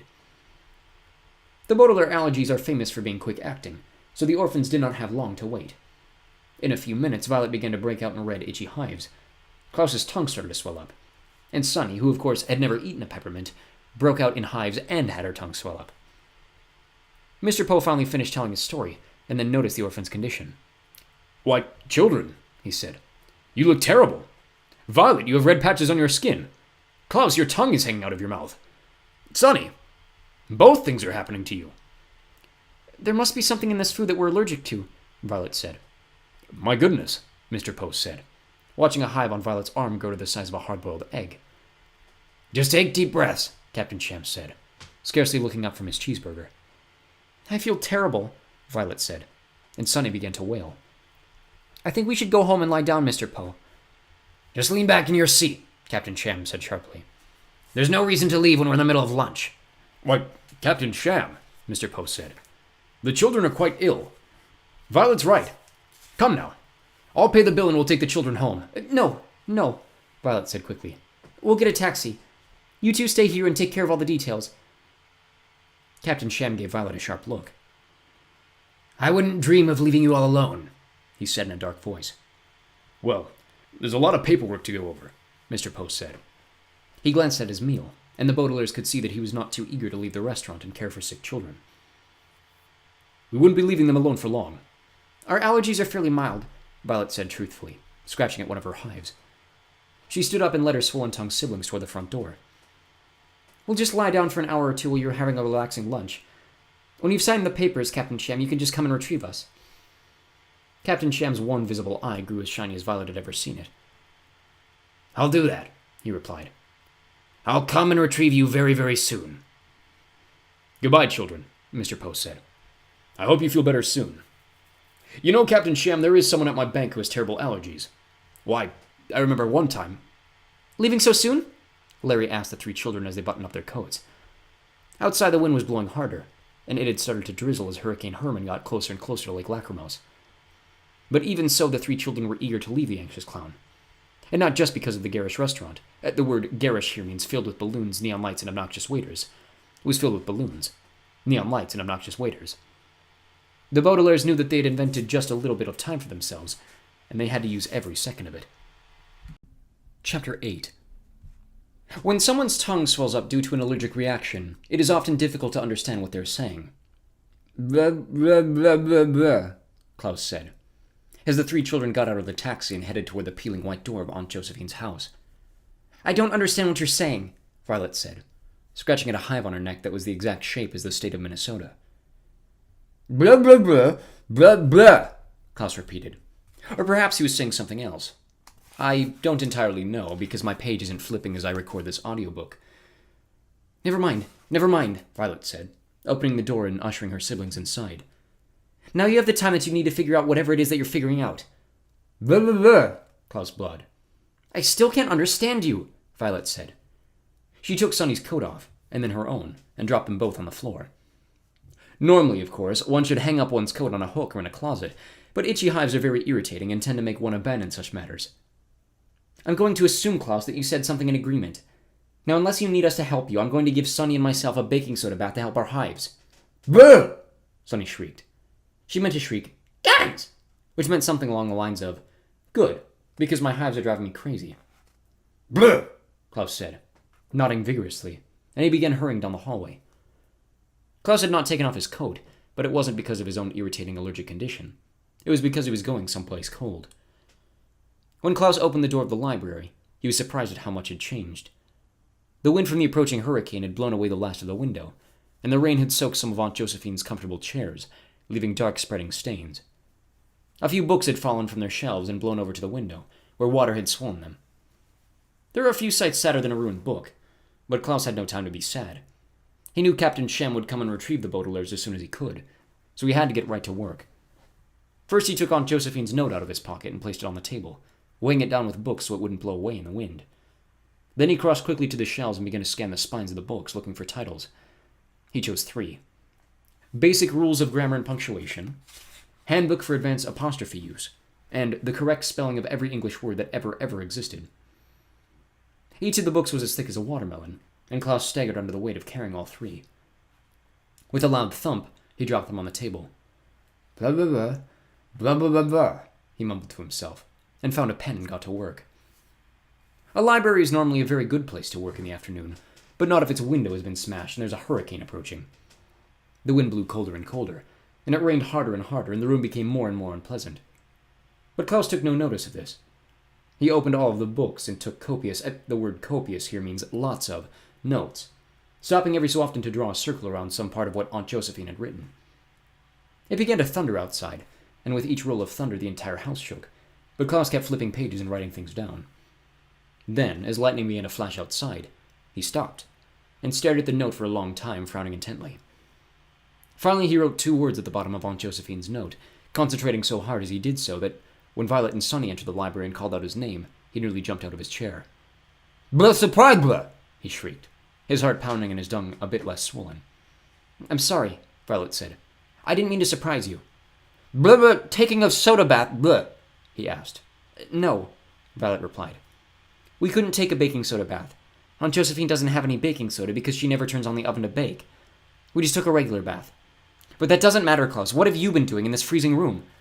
Why have you drawn circles over Aunt Josephine's note? Blood and grammar, he replied, gesturing to the books. Blood? Sonny shrieked, which probably meant Glut, which meant something along the lines of, why are you wasting valuable time studying grammar? Because, Klaus explained impatiently.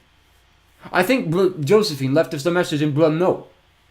She was miserable and she threw herself out the window, Violet said, shivering in the wind. What other message could there be? There are too many grammatical mistakes in the blah, Klaus said. Aunt Josephine loved grammar, and she'd never make that many mistakes unless she had a blah reason. So that's what I've been doing, blah. Counting up the grammatical mistakes. Blah, Sonny said, which meant something along the lines of, please continue, Klaus. Klaus wiped a few raindrops off his glasses and looked down at his notes. Well, we already know that the first sentence uses the wrong its. I think that was to get our attention. But look at the second blood tense. My heart is as cold as Ike, and I find life unbearable. But the correct word is unbearable, Violet said. You told us that already. But I think there's more, Klaus said. My heart is as cold as Ike doesn't sound right to me. Remember, Aunt Josephine told us Blah liked to think of her husband someplace very hot. That's true, Violet said, remembering. She said it right here in this very room. She said Ike liked the sunshine, and so she imagined him someplace sunny. So I think Aunt Josephine meant cold as ice, Klaus said. Okay, so we have ice and unbearable. So far this doesn't mean anything to me, Violet said. Me neither, Klaus said. But look at the next part. I know your children may not understand the sad life of a dowager. We don't have any children. That's true, Violet said. I'm not planning to have children until I'm considerably older. So why would Aunt Josephine say your children? I think she meant you children, and I looked up dowager in the correct spelling of every English word that ever existed.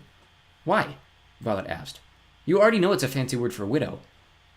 It is a buncy word for widow, Klaus replied. But it's spelled D-O-W-A-G-E-R.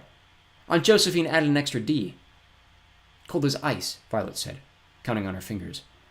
Unbearable, you children, and an extra D in dowager. That's not much of a message, Klaus. Let me finish, Klaus said. I discovered even more grumbublical mistakes. When she wrote, or what would have led me to this desperate act, she meant what would have led me, and the word act, of course, is spelled with a C. Boy! Sonny shrieked. Which meant, thinking about all this is making me dizzy. Me too, Sonny, Violet said, lifting her sister up so she could sit on the table. But let him finish. There are just one more, Klaus said, holding up 2 fingers. 1, she calls Captain Sham a kind and honorable man, when she should have said a kind and honorable man. And in the last sentence, Aunt Josephine wrote, please think of me kindly even though I'd done this terrible thing. But according to the handbook for advanced apostrophe use, she should have written even though I've done this terrible thing. But so what? Violet asked. What do all these mistakes mean? Klaus smiled and showed his sisters the 2 words he'd written on the bottom of the note. Curdled cave, he read out loud. Curdled feet? Sonny asked, which meant curdled what? Curdled cave, Klaus repeated. If you take all the letters involved in the grammatical mistakes, that's what it spells. Look, C for ice instead of Ike, U for unbearable instead of unbearable, the extra R in your children instead of you children, the extra D in dowager, LED for lead instead of leaded, C for act instead of act, A for man instead of men, and VE for I've instead of I'd.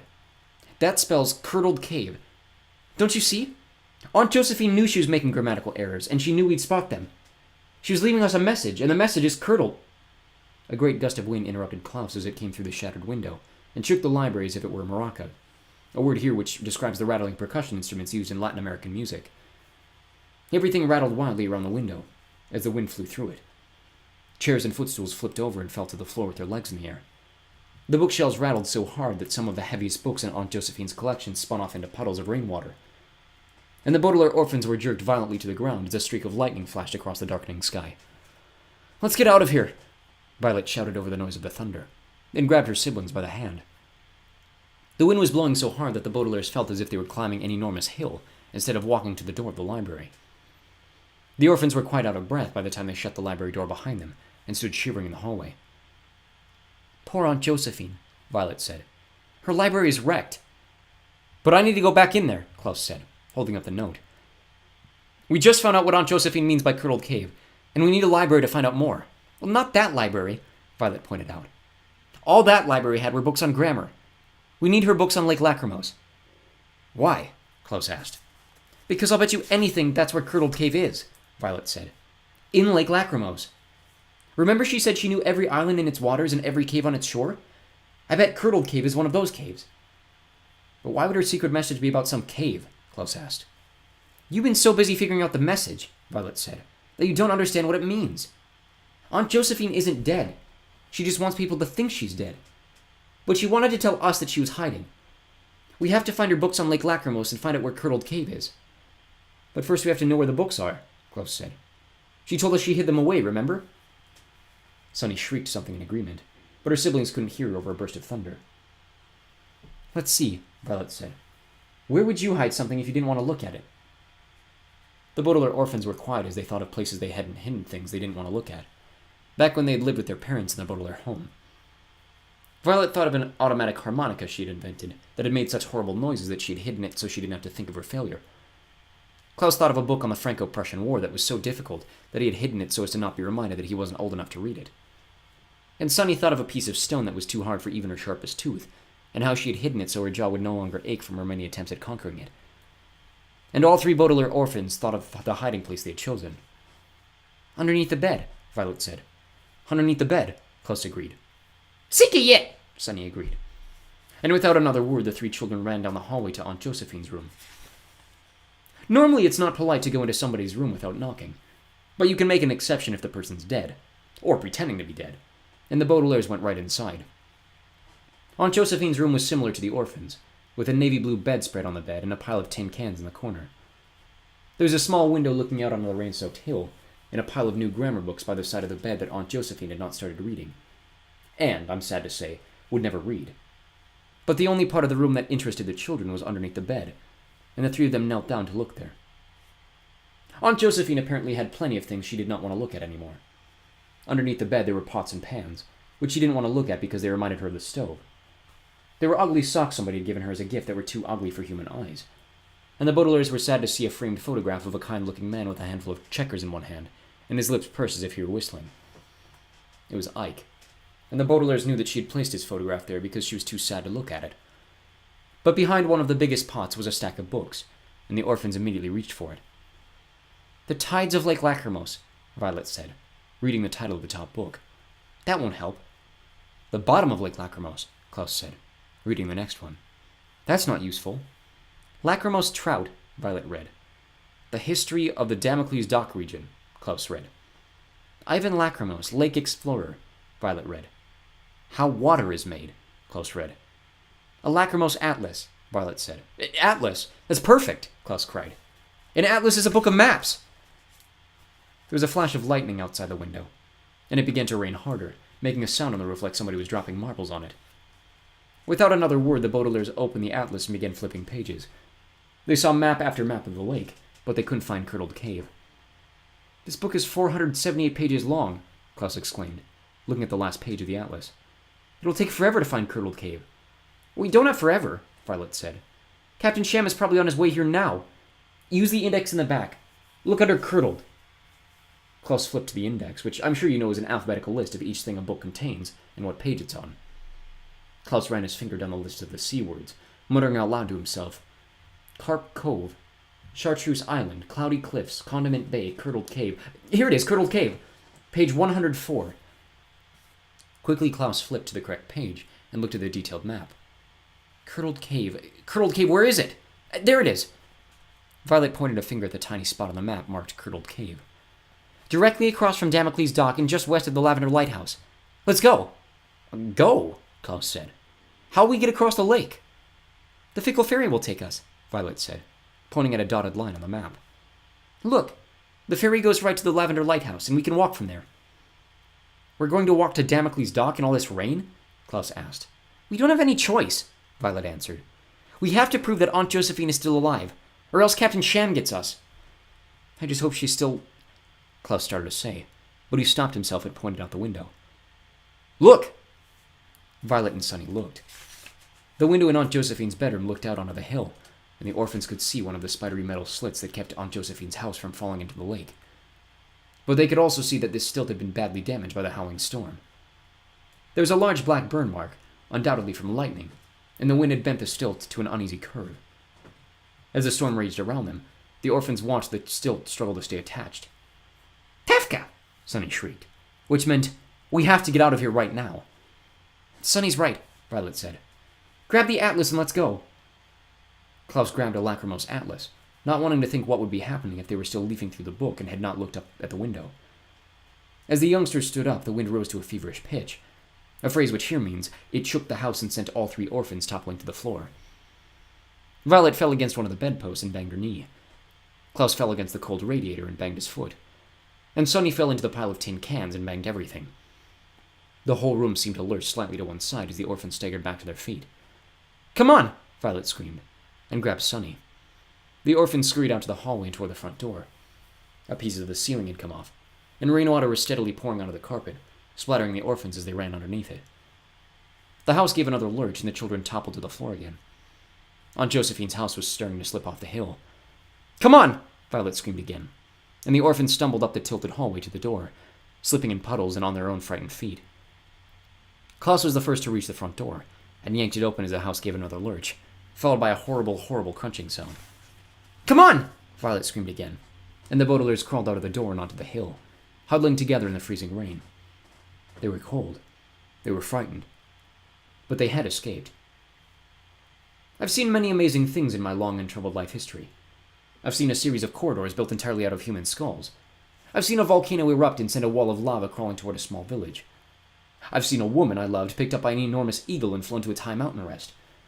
But I still cannot imagine what it was like to want Aunt Josephine's house to topple into Lake Lachrymose.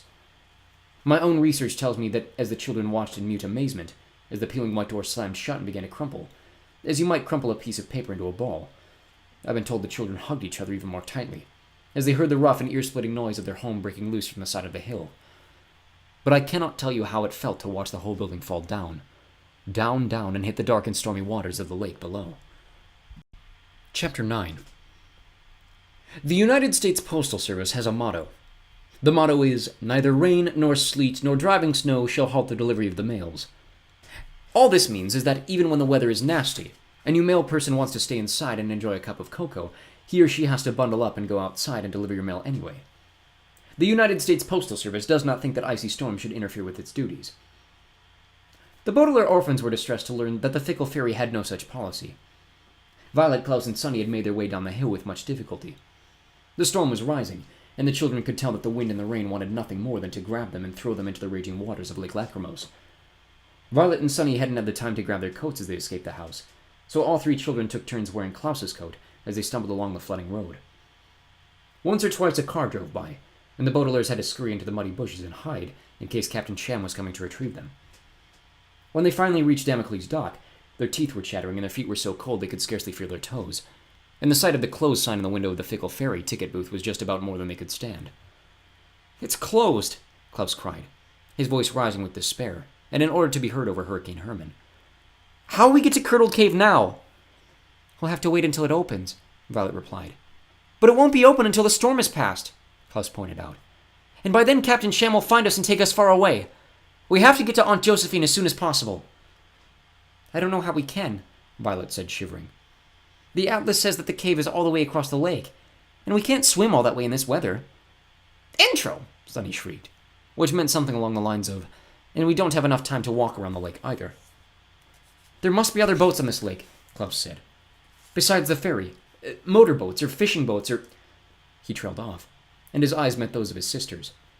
All 3 orphans were thinking the same thing. "Or sailboats," Violet finished for him. "Captain Cham's sailboat rentals. He said it was right on Damocles Dock."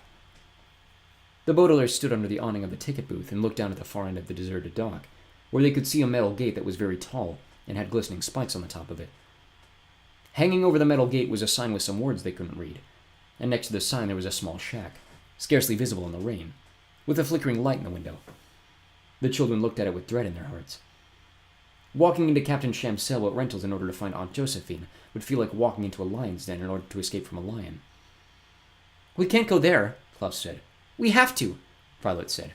"We know Captain Cham isn't there because he's either on his way to Aunt Josephine's house or still at the Anxious Clown." But whoever is there, Klaus said, pointing to the flickering light, won't let us rent a sailboat. They won't know we're the Baudelaires, Violet replied. We'll tell whoever it is that we're the Jones children, that we want to go for a sail. In the middle of a hurricane? Klaus replied. They won't believe that. They'll have to, Violet said resolutely, a word which here means as if she believed it even though she wasn't so sure. And she led her siblings toward the shack. Klaus clasped the atlas close to his chest, and Sunny, whose turn it was for Klaus's coat, clutched it around herself. And soon the Baudelaires were shivering underneath the sign that read, Captain Sham's Sailboat Rentals. Every boat has its own sail. But the tall metal gate was locked up tight, and the Baudelaires paused there, anxious about going inside the shack. Let's take a look, Klaus whispered, pointing to a window, but it was too high for him or Sunny to use. Standing on tiptoe, Violet peered into the window of the shack, and with one glance she knew there was no way they could rent a sailboat. The shack was very small, with only room for a small desk and a single light bulb, which was giving off the flickering light. But at the desk, asleep in a chair, was a person so massive that it looked like an enormous blob was in the shack, snoring away with a bottle of beer in one hand and a ring of keys in the other. As the person snored, the bottle shook, the keys jangled, and the door of the shack creaked open an inch or two. But although the noises weren't quite spooky, they weren't what frightened Violet. What frightened Violet was that you couldn't tell if this person was a man or a woman. There aren't many people like that in the world, and Violet knew which one this was. Perhaps you've forgotten about Count Olaf's evil comrades, but the Baudelaires had seen them in the flesh. Lots of flesh in this comrade's case, and remembered all of them in gruesome detail. These people were rude, and they were sneaky, and they did whatever Count Olaf, or in this case Captain Sham, told them to do, and the orphans never knew when they would turn up. And now, one had turned up right there in the shack. Dangerous, treacherous, and snoring. Violet's face must have shown her disappointment, because as soon as she took a look, Klaus asked, What's wrong? I mean, besides Hurricane Herman and Aunt Josephine faking her death, and Captain Sham coming after us and everything. One of Count Olaf's comrades is in the shack, Violet said. Which one? Klaus asked. The one who makes this book age really poorly, Violet replied. Klaus shuddered. Oh, that's the scariest one. I disagree, Violet said. I think the bald one is scariest. Bass, Sunny whispered, which probably meant, let's discuss this another time. Did they see you? Klaus asked. No, Violet said. They're asleep. But they're holding a ring of keys. We'll need them, I bet, to unlock the gate and get a sailboat. You mean we're going to steal a sailboat? Klaus asked. We have no choice, Violet said. Stealing, of course, is a crime, and very impolite thing to do. But like most impolite things, it is excusable under certain circumstances. Stealing is not excusable if, for instance, you're in a museum, and you decide that a certain painting would look better in your house, and you simply grab the painting and take it there. But if you were very, very hungry and you had no way of obtaining money, it might be excusable to grab the painting, take it to your house, and eat it. We have to get to Curdled Cave as quickly as possible, Violet continued. And the only way we can do it is to steal a sailboat. I know that, Klaus said. But how are we going to get the keys? I don't know, Violet admitted. The door of the shack is creaky, and I'm afraid if we open it any wider, we'll wake him or her up. Well, you could crawl through the window, Klaus said, by standing on my shoulders. Sunny could keep watch. Where is Sunny? Violet asked nervously. Violet and Klaus looked down at the ground and saw Klaus's coat sitting alone in a little heap. They looked down the dock, but only saw the fickle ferry ticket booth and the foamy waters of the lake, darkening the gloom of the late afternoon. She's gone! Klaus cried. But Violet put a finger to her lips and stood on tiptoe to look through the window again. Sunny was crawling through the open door of the shack, flattening her little body enough so as to not open the door any wider. She's inside, Violet murmured. In the shack? Klaus said in a horrified gasp. No, we have to stop her! She's crawling very slowly toward that person, Violet said, afraid even to blink. We promised our parents we'd take care of her, Klaus said. We can't let her do this.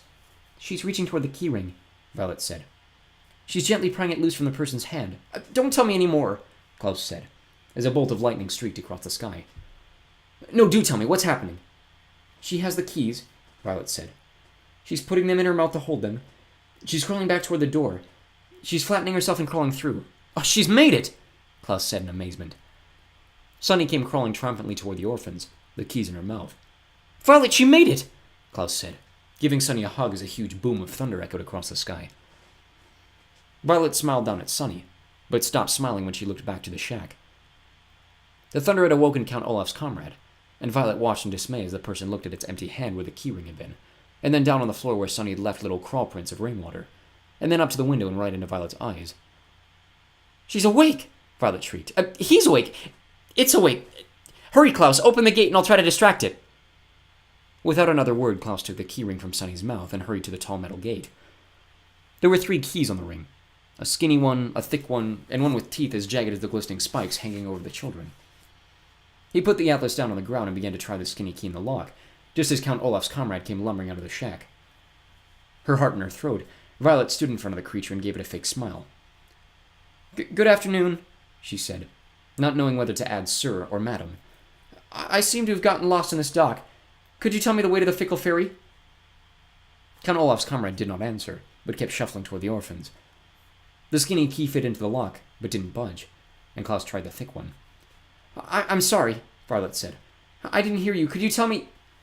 Without a word, the mountainous person grabbed Violet by the hair, and with one swing of its arm lifted her up over its smelly shoulder the way you might carry a backpack.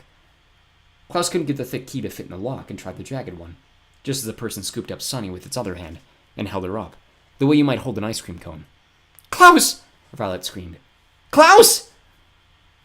The jagged key wouldn't fit in the lock either. Klaus in frustration shook the metal gate. Violet was kicking the creature from behind, and Sonny was biting its wrist, but the person was so Brubdignanian, a word here which means unbelievably husky and is very hard to pronounce, that the children were causing a minimal pain, a phrase here which means no pain at all. Count Olaf's comrade lumbered toward Klaus, holding the other 2 orphans in its grasp. In desperation, Klaus tried the skinny key again in the lock, and to his surprise and relief, it turned, and the tall metal gate swung open. Just a few feet away were 6 sailboats tied to the end of the dock with a thick rope, sailboats that could take them to Aunt Josephine. But Klaus was too late. He felt something grab the back of his shirt, and he was lifted up into the air. Something slimy began running down his back, and Klaus realized with horror that the person was holding him in his or her mouth. Put me down! Klaus screamed. Put me down! Put me down! Violet yelled. Put me down! Put-a-rish! Sonny shrieked. Put-a-rish! But the lumbering creature had no concern for the wishes of the Baudelaire orphans. With great sloppy steps, it turned itself around and began to carry the youngsters back toward the shack. The children heard the gloppy sound of its chubby feet sloshing through the rain. Goomsh, goomsh, goomsh, goomsh. But then instead of goomsh, there was a skittle-wet as the person stepped on Aunt Josephine's atlas, which slipped from under its feet. Count Olaf's comrade waved its arms to keep its balance, dropping Violet and Sonny, and then fell to the ground, opening its mouth in surprise and dropping Klaus. The orphans, being in reasonably good physical shape, got to their feet much more quickly than this despicable creature, and ran through the open gate to the nearest sailboat. The creature struggled to right itself and chased them, but Sonny had already bitten the rope that tied the boat to the dock. By the time the creature reached the spiky metal gate, the orphans were already on the stormy waters of Lake Lachrymos. In the dim light of the late afternoon, Klaus wiped the grime of the creature's foot off the cover of the atlas and began to read it. Aunt Josephine's book of maps had saved them once, in showing them the location of Curdled Cave, and now it had saved them again. Chapter 10. The good people who are publishing this book have a concern that they have expressed to me, and that concern is that readers like yourself will read my history of the Baudelaire orphans and attempt to imitate some of the things they do.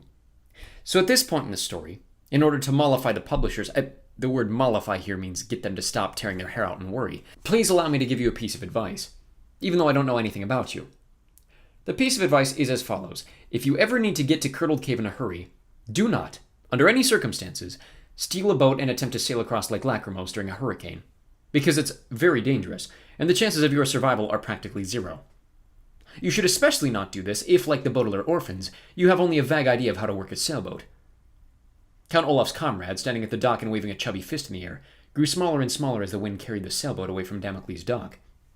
As Hurricane Herman raged over them, Violet, Klaus, and Sonny examined the sailboat they had just stolen.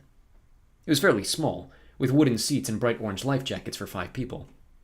On top of the mast, which is a word meaning the tall wooden post found in the middle of boats, was a grimy white sail controlled by a series of ropes. And on the floor was a pair of wooden oars in case there was no wind. In the back there was a sort of wooden lever with a handle for moving this way and that, and under one of the seats was a shiny metal bucket for bailing out any water in case of a leak. There was also a long pole with a fishing net at the end of it, a small fishing rod with a sharp hook and a rusty spyglass, which is a sort of telescope used for navigating.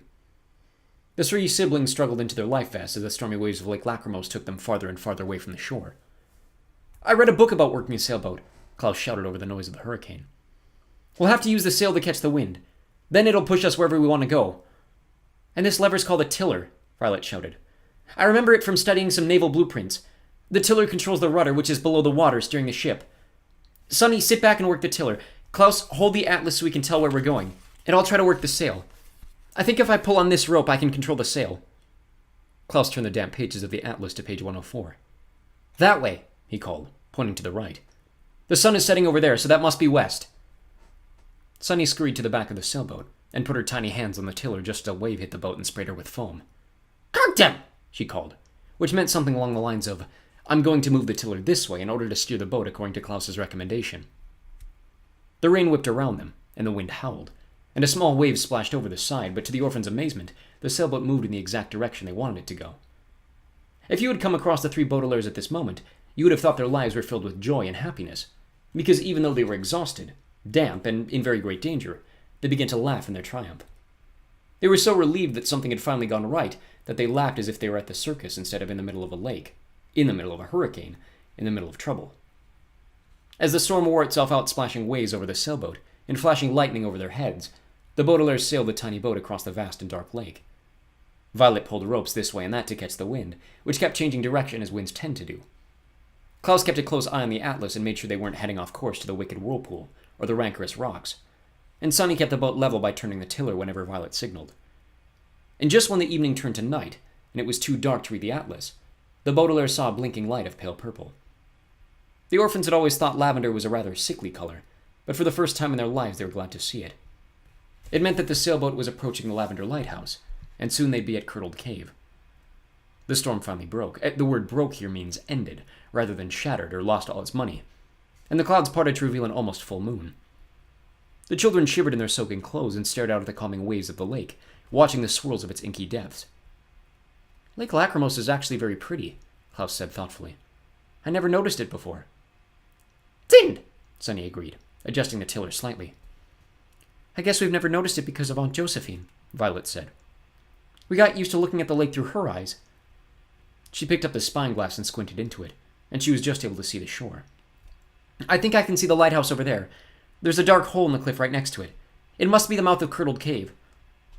Sure enough, as the sailboat drew closer and closer, the children could just make out the Lavender Lighthouse in the mouth of the nearby cave. But when they looked into its depths, they could see no sign of Aunt Josephine, or of anything else for that matter. Rocks began to scrape the bottom of the boat, which meant that they were in very shallow water, and Violet jumped out to drag the sailboat onto the craggy shore. Klaus and Sonny stepped out of the boat and took off their life jackets. Then they stood at the mouth of Curdled Cave and paused nervously. In front of the cave there was a sign saying it was for sale, and the orphans could not imagine who would want to buy such a phantasmagorical... The word phantasmagorical means all the creepy, scary words you can think of put together. Place. The mouth of the cave had jagged rocks all over it like teeth in the mouth of a shark. Just beyond the entrance, the youngsters could see a strange white rock formation, all melted and twisted together so they looked like moldy milk. The floor of the cave was as pale and dusty as if it were made of chalk. But it was not these sights that made the children pause. It was the sound coming out of the cave. It was a high-pitched, wavering wail, a hopeless and lost sound, as strange and as eerie as Curdled Cave itself. What is that sound? Violet asked nervously. Just the wind, probably, Klaus replied. I read somewhere that when wind passes through small spaces like caves, it can make weird noises. It's nothing to be afraid of. The orphans did not move. The sound did not stop. I'm afraid of it anyway, Violet said. Me too, Klaus said. Dinny, Sonny said, and began to crawl into the mouth of the cave. She probably meant something along the lines of, we didn't sail a stolen sailboat across Lake Lachrymose in the middle of Hurricane Herman just to stand nervously at the mouth of a cave. And her siblings had to agree with her and follow her inside.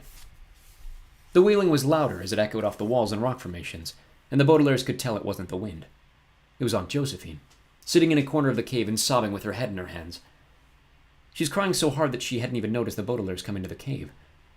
Aunt Josephine, Klaus said hesitantly. We're here. Aunt Josephine looked up, and the children could see that her face was wet from tears and chalky from the cave. You figured it out, she said, wiping her eyes and standing up. I knew you could figure it out, she said, and took each of the Baudelaires in her arms.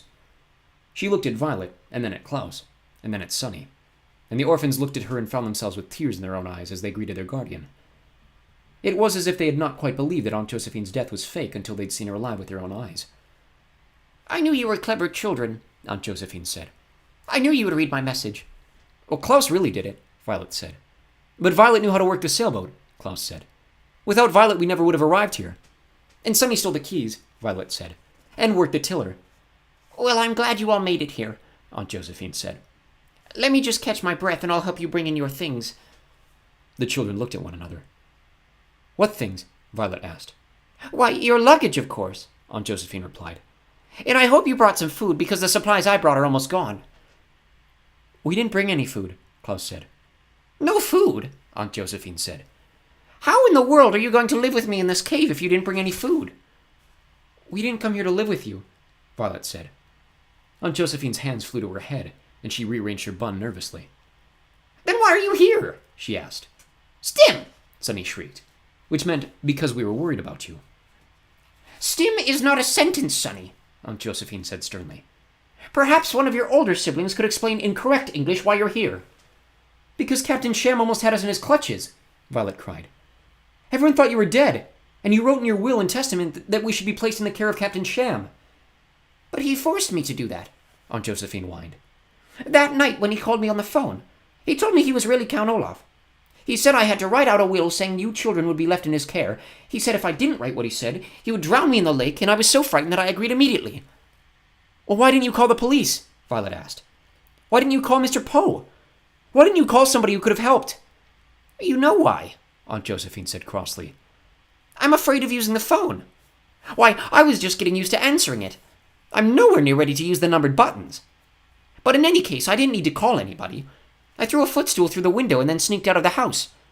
I left you the note so that you would know that I wasn't really dead, but I'd hid my message so that Captain Sham wouldn't know I'd escaped from him. Well, why didn't you take us with you? Why did you leave us all alone by ourselves?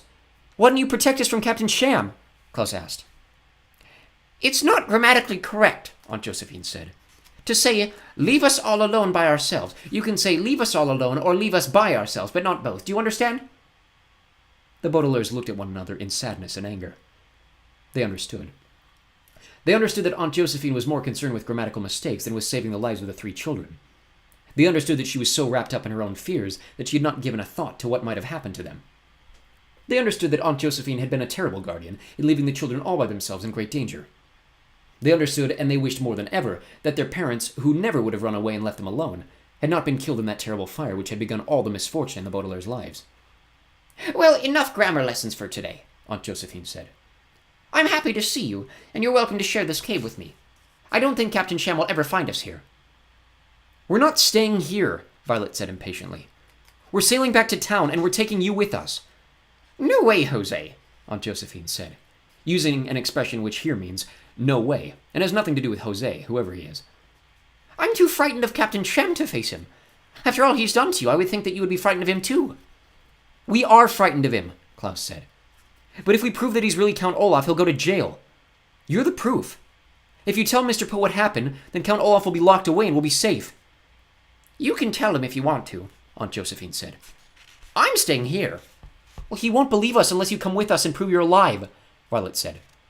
No, Aunt Josephine said. I'm too afraid. Violet took a deep breath and faced her frightened guardian. We're all afraid, she said firmly. We were afraid when we met Captain Sham in the grocery store. We were afraid when we thought that you had jumped out the window. We were afraid to give ourselves allergic reactions, and we were afraid to steal a sailboat, and we were afraid to make our way across this lake in the middle of a hurricane. But that didn't stop us. Aunt Josephine's eyes filled up with tears. I can't help it that you're braver than I, she said. I'm not sailing across that lake. I'm not making any phone calls, and I'm going to stay right here for the rest of my life, and nothing you can say will change my mind. Klaus stepped forward and prayed his trump card. A phrase here which means, said something very convincing, which he had saved for the end of the argument. Curdled Cave, he said, is for sale. So what? Aunt Josephine said. That means, Klaus said, that before long certain people will come to look at it. And some of those people, he paused here dramatically, will be realtors. Aunt Josephine's mouth hung open, and the orphans watched her pale throat swallow in fear. Okay, she said finally, looking around the cave anxiously as if a realtor were already hiding in the shadows. I'll go. Chapter 11. Oh no, Aunt Josephine said. The children paid no attention. The worst of Hurricane Herman was over, and as the Baudelaire sailed across the dark lake, there seemed to be very little danger. Violet moved the sail around with ease now that the wind was calm. Klaus looked back at the lavender light of the lighthouse and confidently guided the way back to Damocles Dock. And Sunny moved the tiller as if she'd been a till mover all her life. Only Aunt Josephine was scared. She was wearing 2 life jackets instead of 1, and every few seconds she cried, "Oh no!" even though nothing frightening was happening. "Oh no!" Aunt Josephine said. "And I mean it this time." "What's wrong, Aunt Josephine?" Violet said tiredly. The sailboat had reached the approximate middle of the lake. The water was still fairly calm, and the lighthouse still glowed, a pinpoint of pale purple light. There seemed to be no cause for alarm. "We're about to enter the territory of the Lachrymose leeches," Aunt Josephine said. "I'm sure we'll pass through safely," Klaus said, peering through the spyglass to see if Damocles Dock was visible yet. "You told us that the leeches were harmless and only preyed upon small fish." "Unless you've eaten recently," Aunt Josephine said. "But it's been hours since we've eaten," Violet said soothingly. "The last thing we ate were peppermints at the Anxious Clown. That was in the afternoon, and now it's the middle of the night."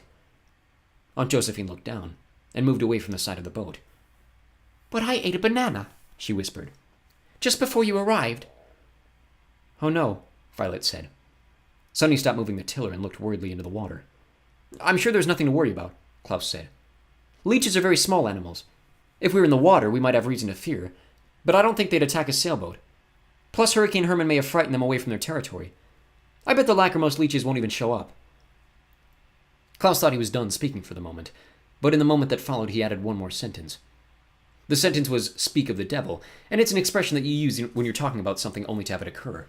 For instance, if you were at a picnic and said, "I hope it doesn't snow," and at that very minute a blizzard began, you could say, "Speak of the devil," before gathering up your blanket and potato salad and driving away to a good restaurant.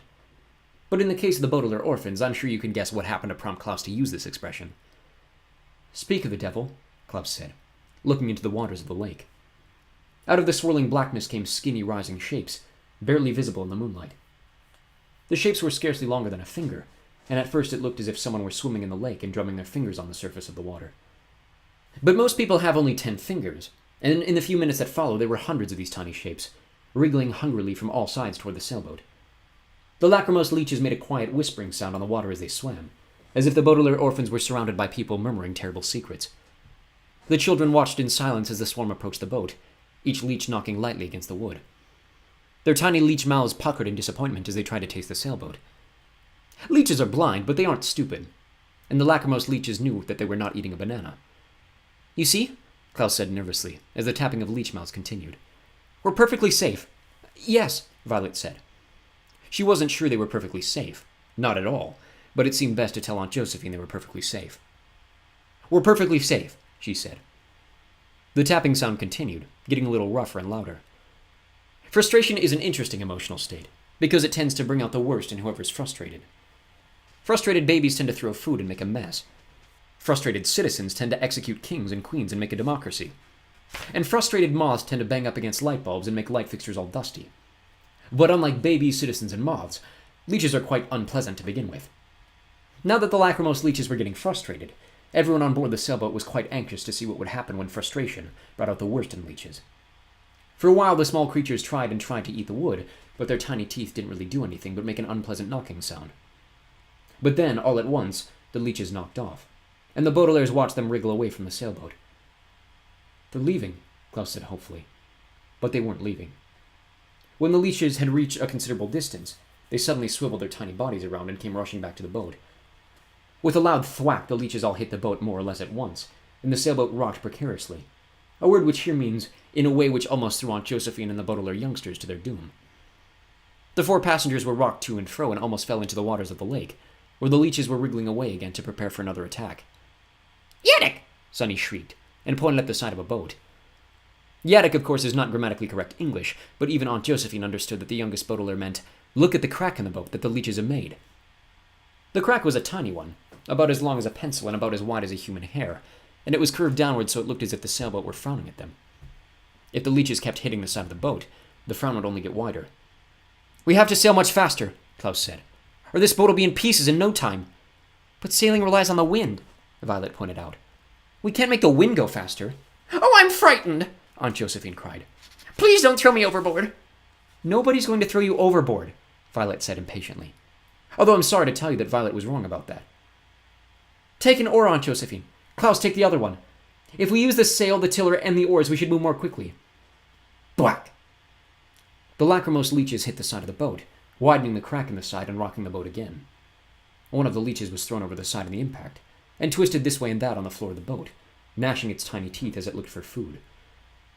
Grimacing, Klaus walked curiously over to it and tried to kick the leash overboard, but it clung to his shoe and began gnawing through the leather. With a cry of disgust, Klaus shook his leg, and the leech fell to the floor of the sailboat again, stretching its tiny neck and opening and shutting its mouth. Violet grabbed the long pole with the net at the end of it, scooped up the leech, and tossed it overboard. Thwack! The crack widened enough that a bit of water began to dribble through, making a small puddle on the sailboat's floor. Sonny, Violet said, keep an eye on that puddle. When it gets bigger, use the bucket to throw it back in the lake. Mophie! Sonny shrieked, which meant, I certainly will. There was a whispering sound as the leeches swam away to ram the boat again. Klaus and Aunt Josephine began rowing as hard as they could, while Violet adjusted the sail and kept them in the net for any more leeches who got on board. Thwack! Thwack! There were two loud noises now, one on the side of the boat and one on the bottom, which cracked immediately.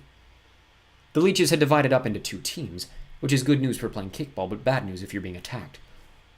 Aunt Josephine gave a shriek of terror. Water was now leaking into the sailboat in two spots, and Sonny abandoned the tiller to bail the water back out. Klaus stopped rowing and held the oar up without a word. It had several small bite marks in it, the work of the lachrymose leeches. Rowing isn't going to work, he reported to Violet solemnly. If we row any more, these oars will be completely eaten. Violet watched Sonny crawl around with a bucket full of water. Rowing won't help us anyway, she said. This boat is sinking. We need help.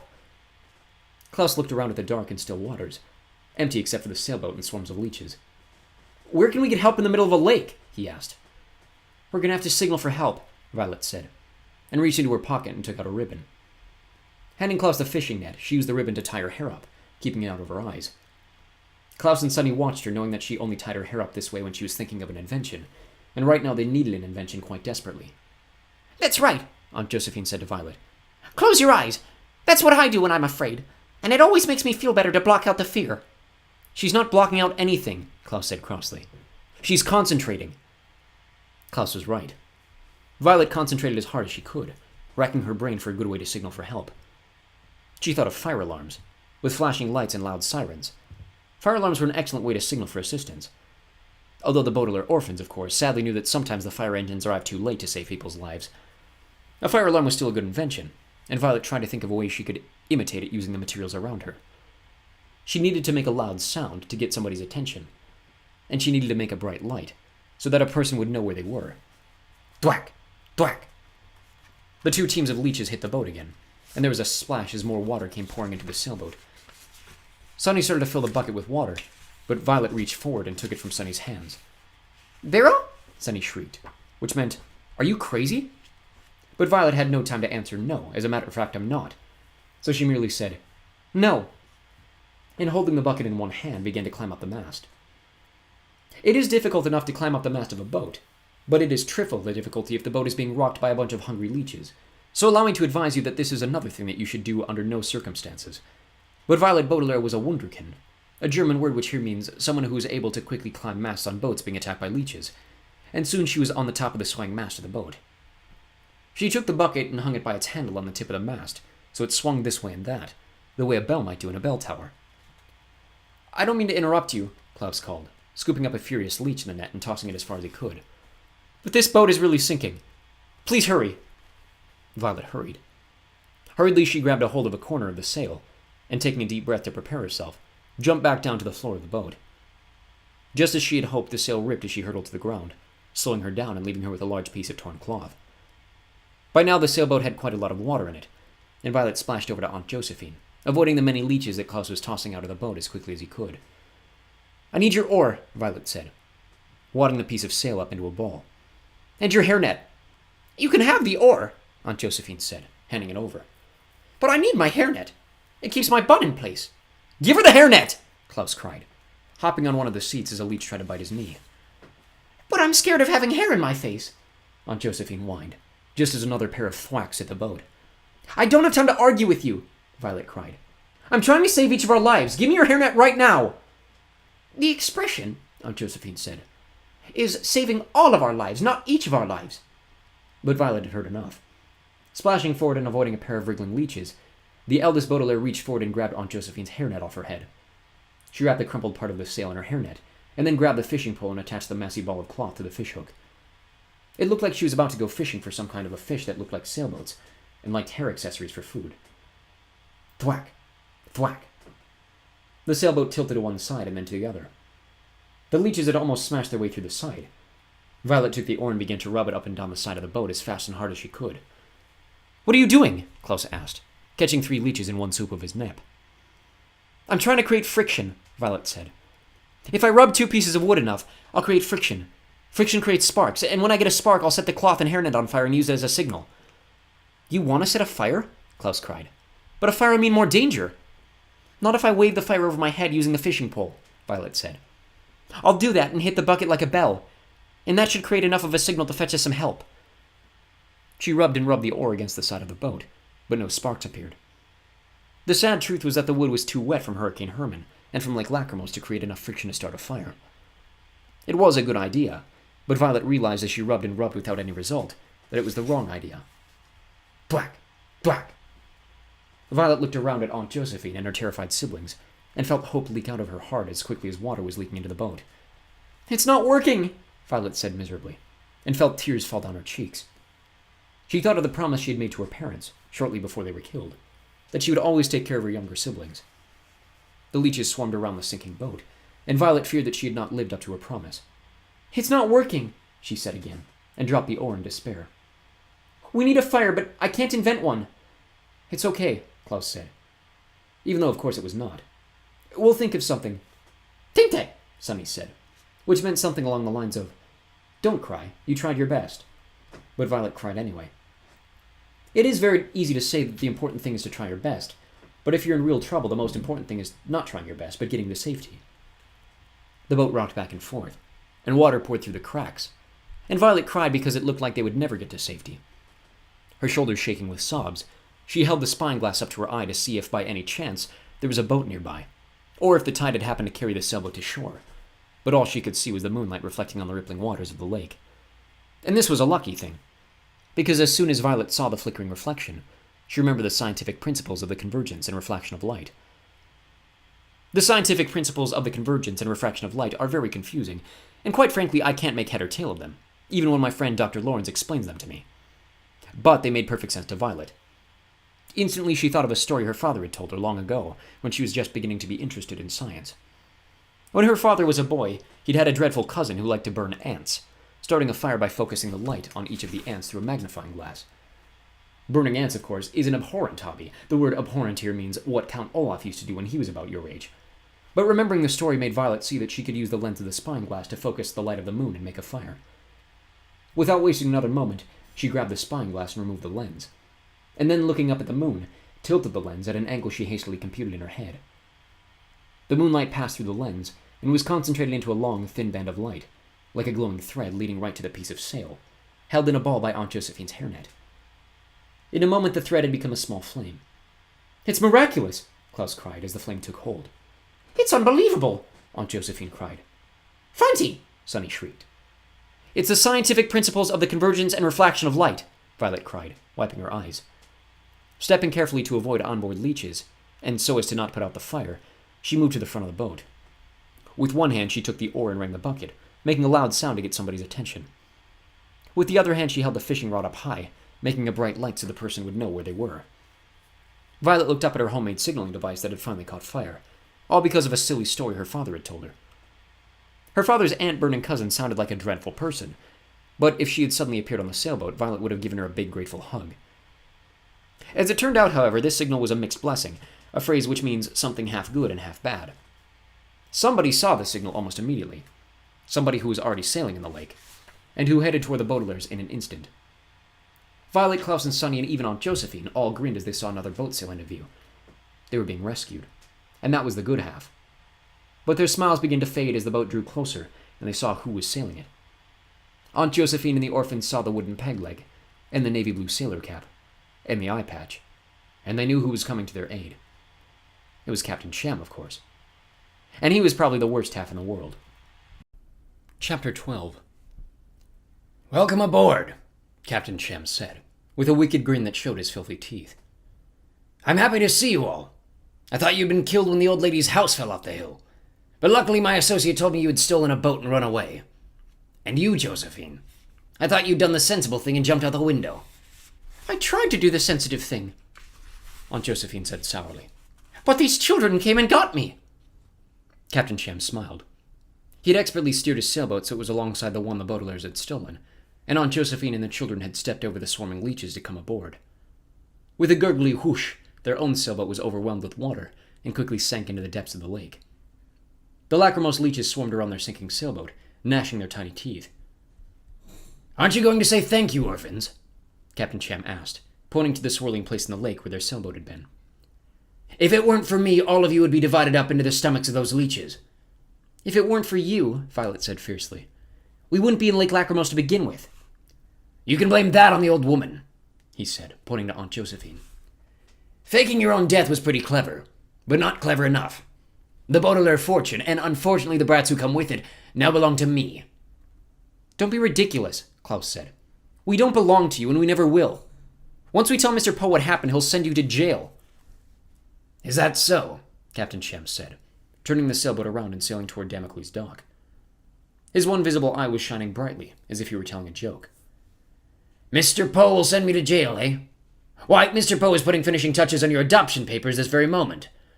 In a few hours, you orphans will be Violet, Klaus, and Sonny Sham." "Liam!" Sonny shrieked. Which meant, I'm Sonny Baudelaire, and I always will be. Unless I decide for myself to legally change my name. "When we explain that you forced Aunt Josephine to write that note," Violet said, "Mr. Poe will rip those adoption papers into 1,000 pieces." "Mr. Poe won't believe you," Captain Sham said, chuckling. "Why should he believe 3 runaway pipsqueaks who go around stealing boats?" "Because we're telling the truth," Klaus cried. "Truth schmooth," Captain Sham said.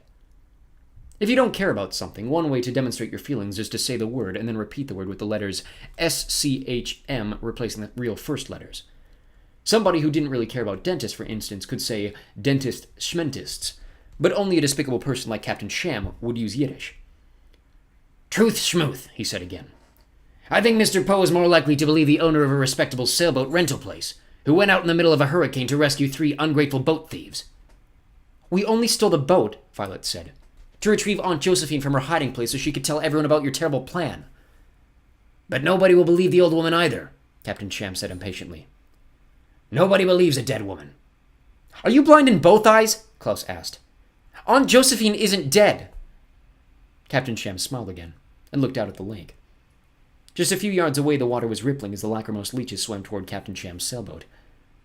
After searching every inch of the Baudelaire's boat and failing to find any food, the leeches had realized they'd been tricked and were once again following the scent of a banana still lingering on Aunt Josephine. "She's not dead yet," Captain Sham said, in a terrible voice, and took a step toward her. "Oh no," she said. Her eyes were wide with fear. "Don't throw me overboard," she pleaded. "Please!"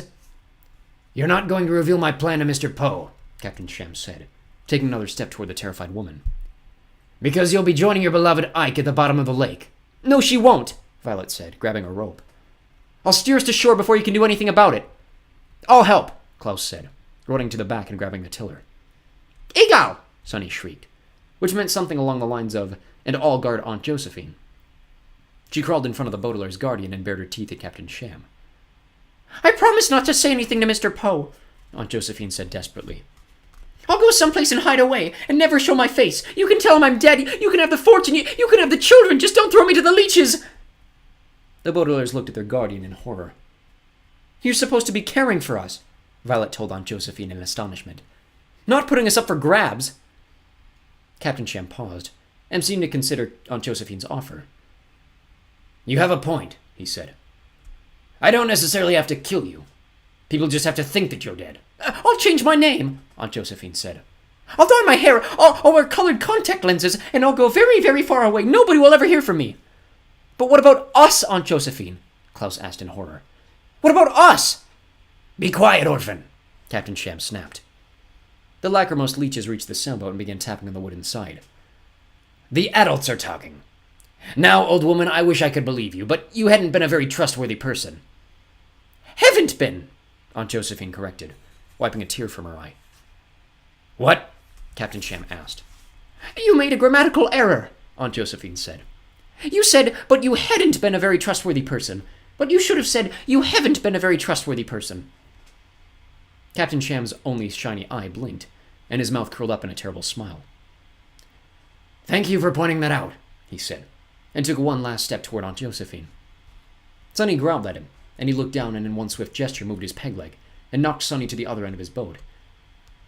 Let me make sure I completely understand the grammatical lesson, he said to the Baudelaire's trembling guardian, as if nothing had happened. You wouldn't say Josephine Anwhistle had been thrown overboard to the leeches, because that would be incorrect. But if you said Josephine Anwhistle has been thrown overboard to the leeches, that would be all right with you. Yes, Aunt Josephine said. No. But Aunt Josephine never got to say what she meant. Captain Shem faced her, and using both hands pushed her over the side of the boat. With a little gasp and a big splash, she fell into the waters of Lake Lachrymose. Aunt Josephine! Violet cried. Aunt Josephine!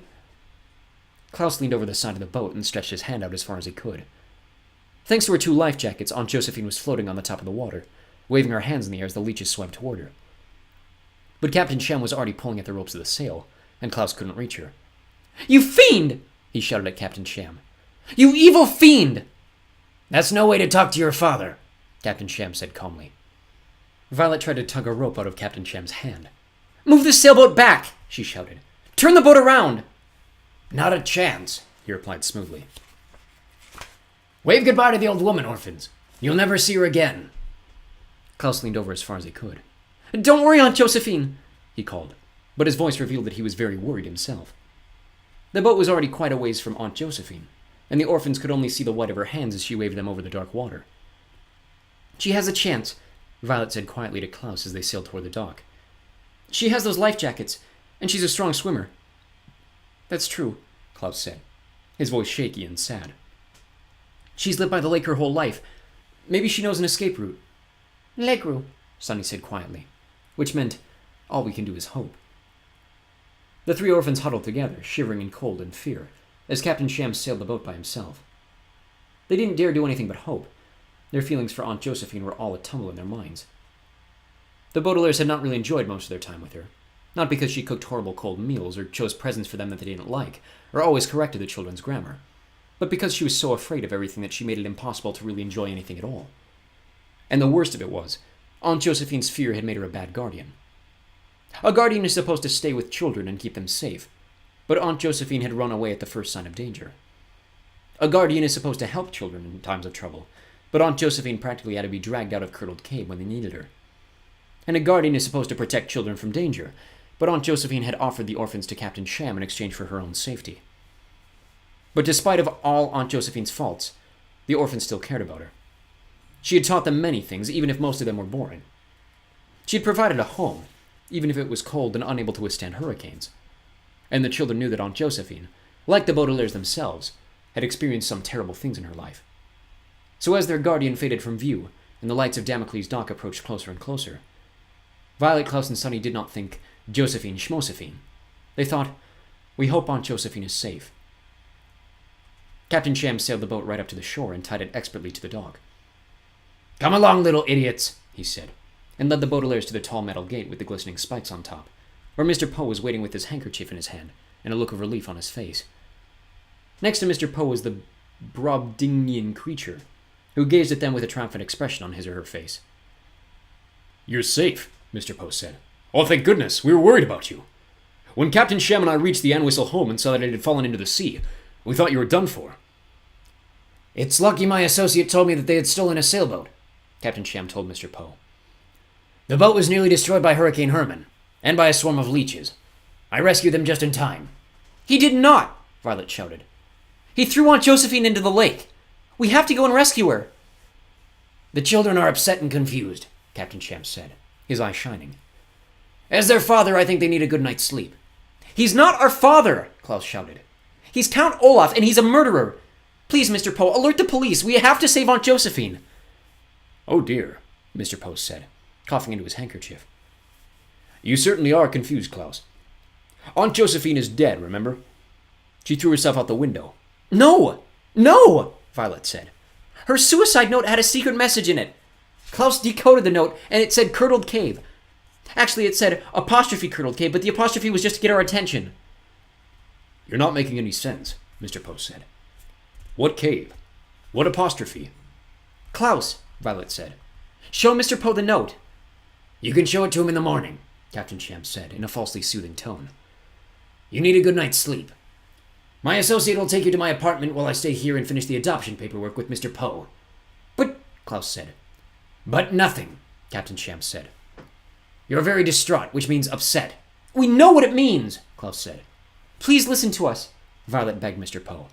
It's a matter of life or death. Please, just take a look at the note. You can show it to him, Captain Sham said, his voice rising in anger. In the morning. Now please follow my associate to my minivan and go straight to bed. Hold on a minute, Captain Sham, Mr. Post said. If it upsets the children so much, I'll take a look at the note. It'll only take a moment. Thank you, Klaus said in relief, and he reached into his pocket for the note. But as soon as he reached inside, his face fell in disappointment, and I'm sure you can guess why. If you place a piece of paper in your pocket and then soak yourself in a hurricane, the piece of paper, no matter how important it is, will turn into a soggy mess. Klaus pulled a damp lump out of his pocket, and the orphans looked at the remains of Aunt Josephine's note. You could scarcely tell that it had been a piece of paper, let alone read the note or the secret it contained. This was the note, Klaus said, holding it out to Mr. Poe. You'll just have to take our word for it that Aunt Josephine was still alive. And she might still be alive, Violet cried. Please, Mr. Poe, send someone to rescue her.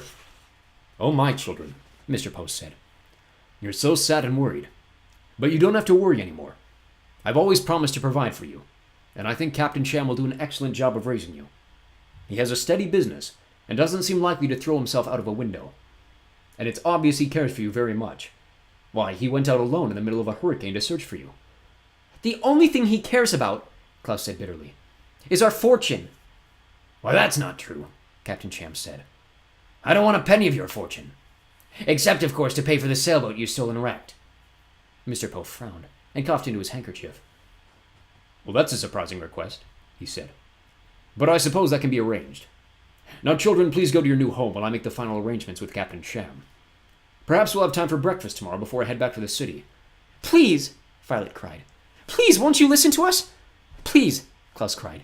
Please, won't you believe us? Sunny didn't say anything.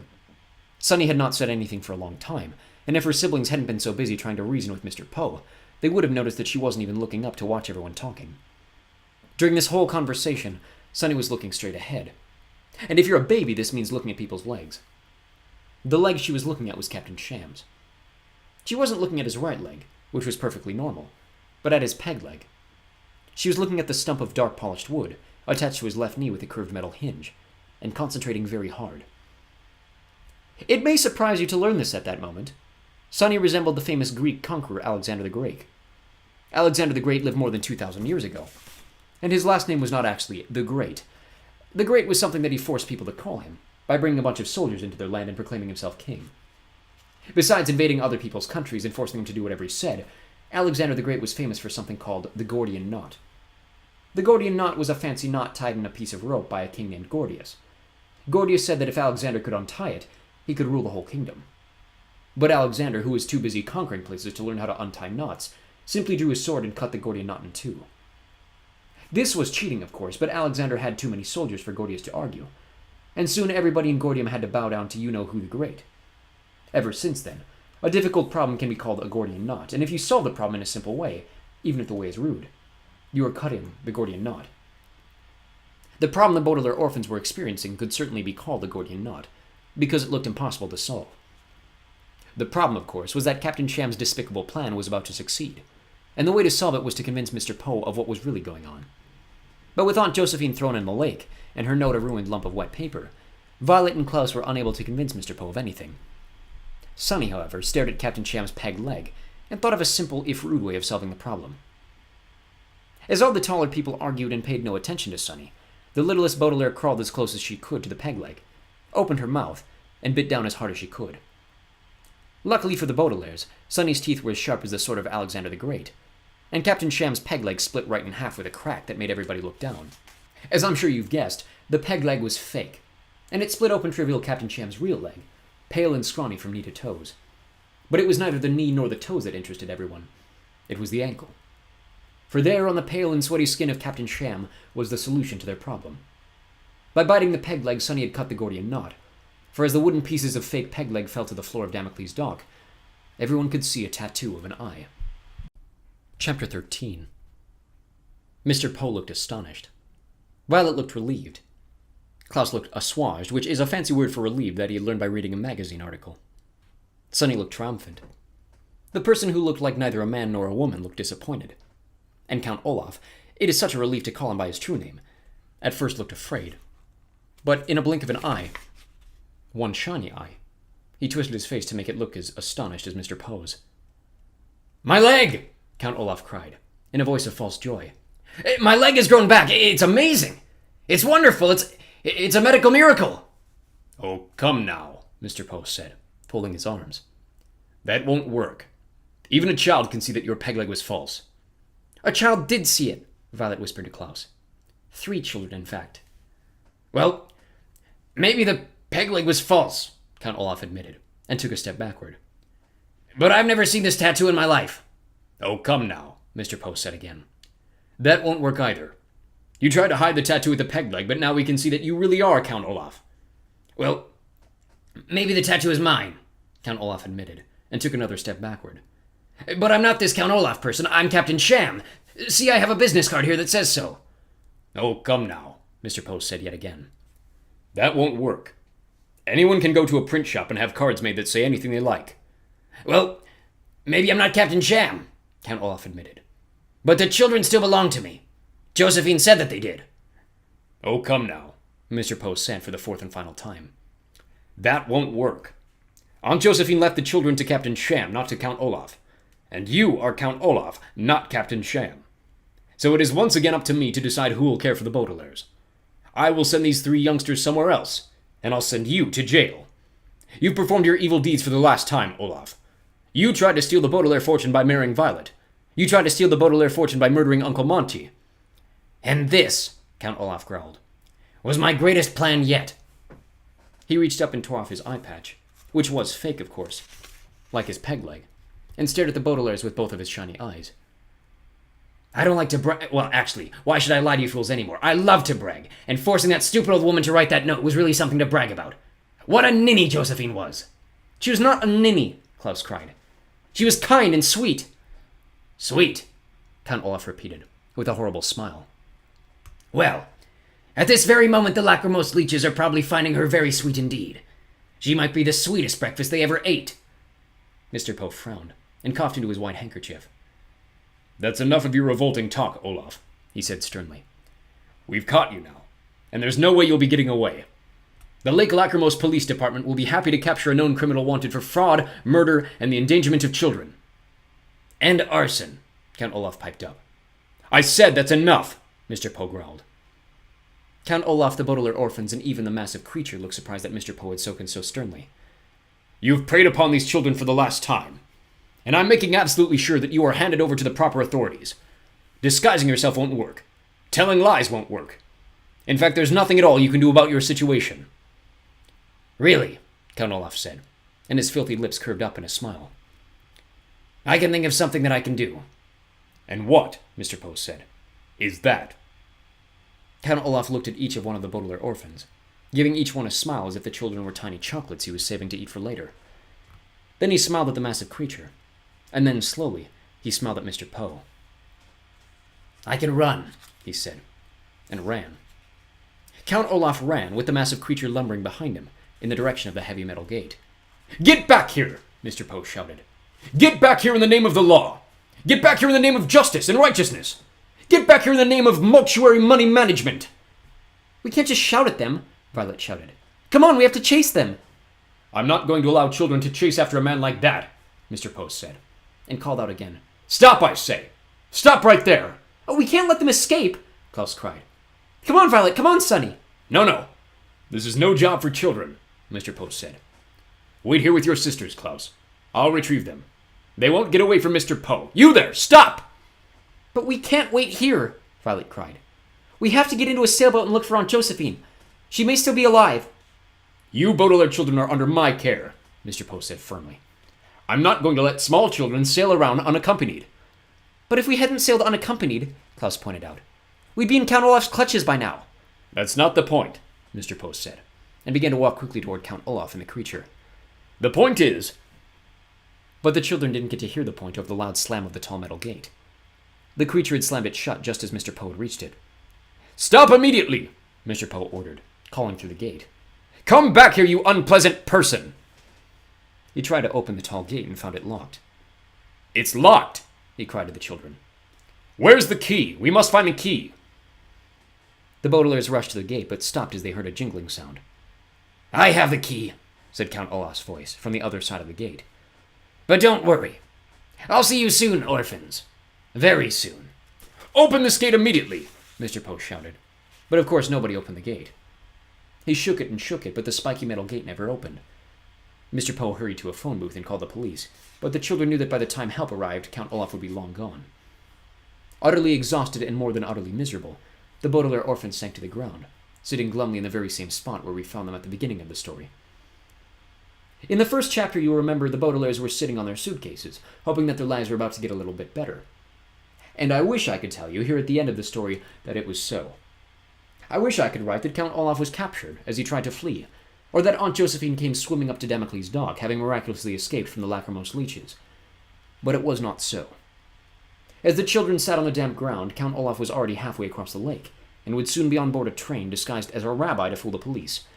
And I'm sorry to tell you that he was already concocting another scheme to steal the Baudelaire fortune. And we can never know exactly what was happening to Aunt Josephine as the children sat on the dock, unable to help her.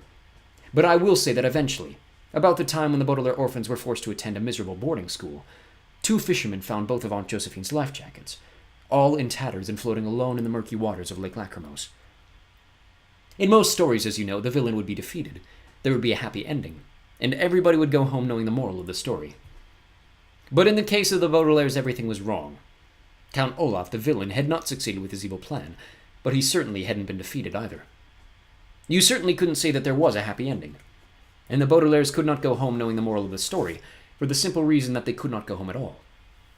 Not only had Aunt Josephine's house fallen into the lake, but the Baudelaires' real home, the house where they had lived with their parents, was just a pile of ashes in a vacant lot, and they couldn't go back there no matter how much they wanted to. But even if they could go home, it would be difficult for me to tell you that's the moral of the story. In some stories, it's easy. The moral of The Three Bears, for instance, is never break into someone else's house. The moral of Snow White is never eat apples. The moral of World War I is never assassinate Archduke Ferdinand. But Violet, Klaus, and Sunny sat on the dock and watched the sun come up over Lake Lachrymose, and wondered exactly what the moral was of their time with Aunt Josephine. The expression, "it dawned on them," which I'm about to use, does not have anything to do with the sunlight spreading over the Damocles dock. It dawned on them simply means they figured something out. And as the Baudelaire orphans sat and watched the dock fill with people as the business of the day began, they figured out something that was very important to them. It dawned on them that unlike Aunt Josephine, who had lived up in that house sad and alone, the 3 children had one another for comfort and support over the course of their miserable lives. And while this did not make them feel entirely safe, or entirely happy, it made them feel appreciative. "Thank you, Klaus," Violet said appreciatively, "for figuring out that note. And thank you, Sunny, for stealing the keys to the sailboat. If it weren't for the 2 of you, we would now be in Count Olaf's clutches." "Thank you, Violet," Klaus said appreciatively, "for thinking of the peppermints to gain us some time. And thank you, Sunny, for biting the peg leg just the right moment. If it weren't for the 2 of you, we'd now be doomed." "Pilums," Sunny said appreciatively, and her siblings understood at once that she was thanking Violet for inventing the signaling device, and thanking Klaus for reading the atlas and guiding them to Curdled Cave. They leaned up against one another appreciatively, and small smiles appeared on their damp and anxious faces. They had each other. I'm not sure that the Baudelaires had each other as the moral of the story, but the 3 siblings, it was enough. To have each other in the midst of their unfortunate lives felt like having a sailboat in the middle of a hurricane. And to the Baudelaire orphans, this felt very fortunate indeed.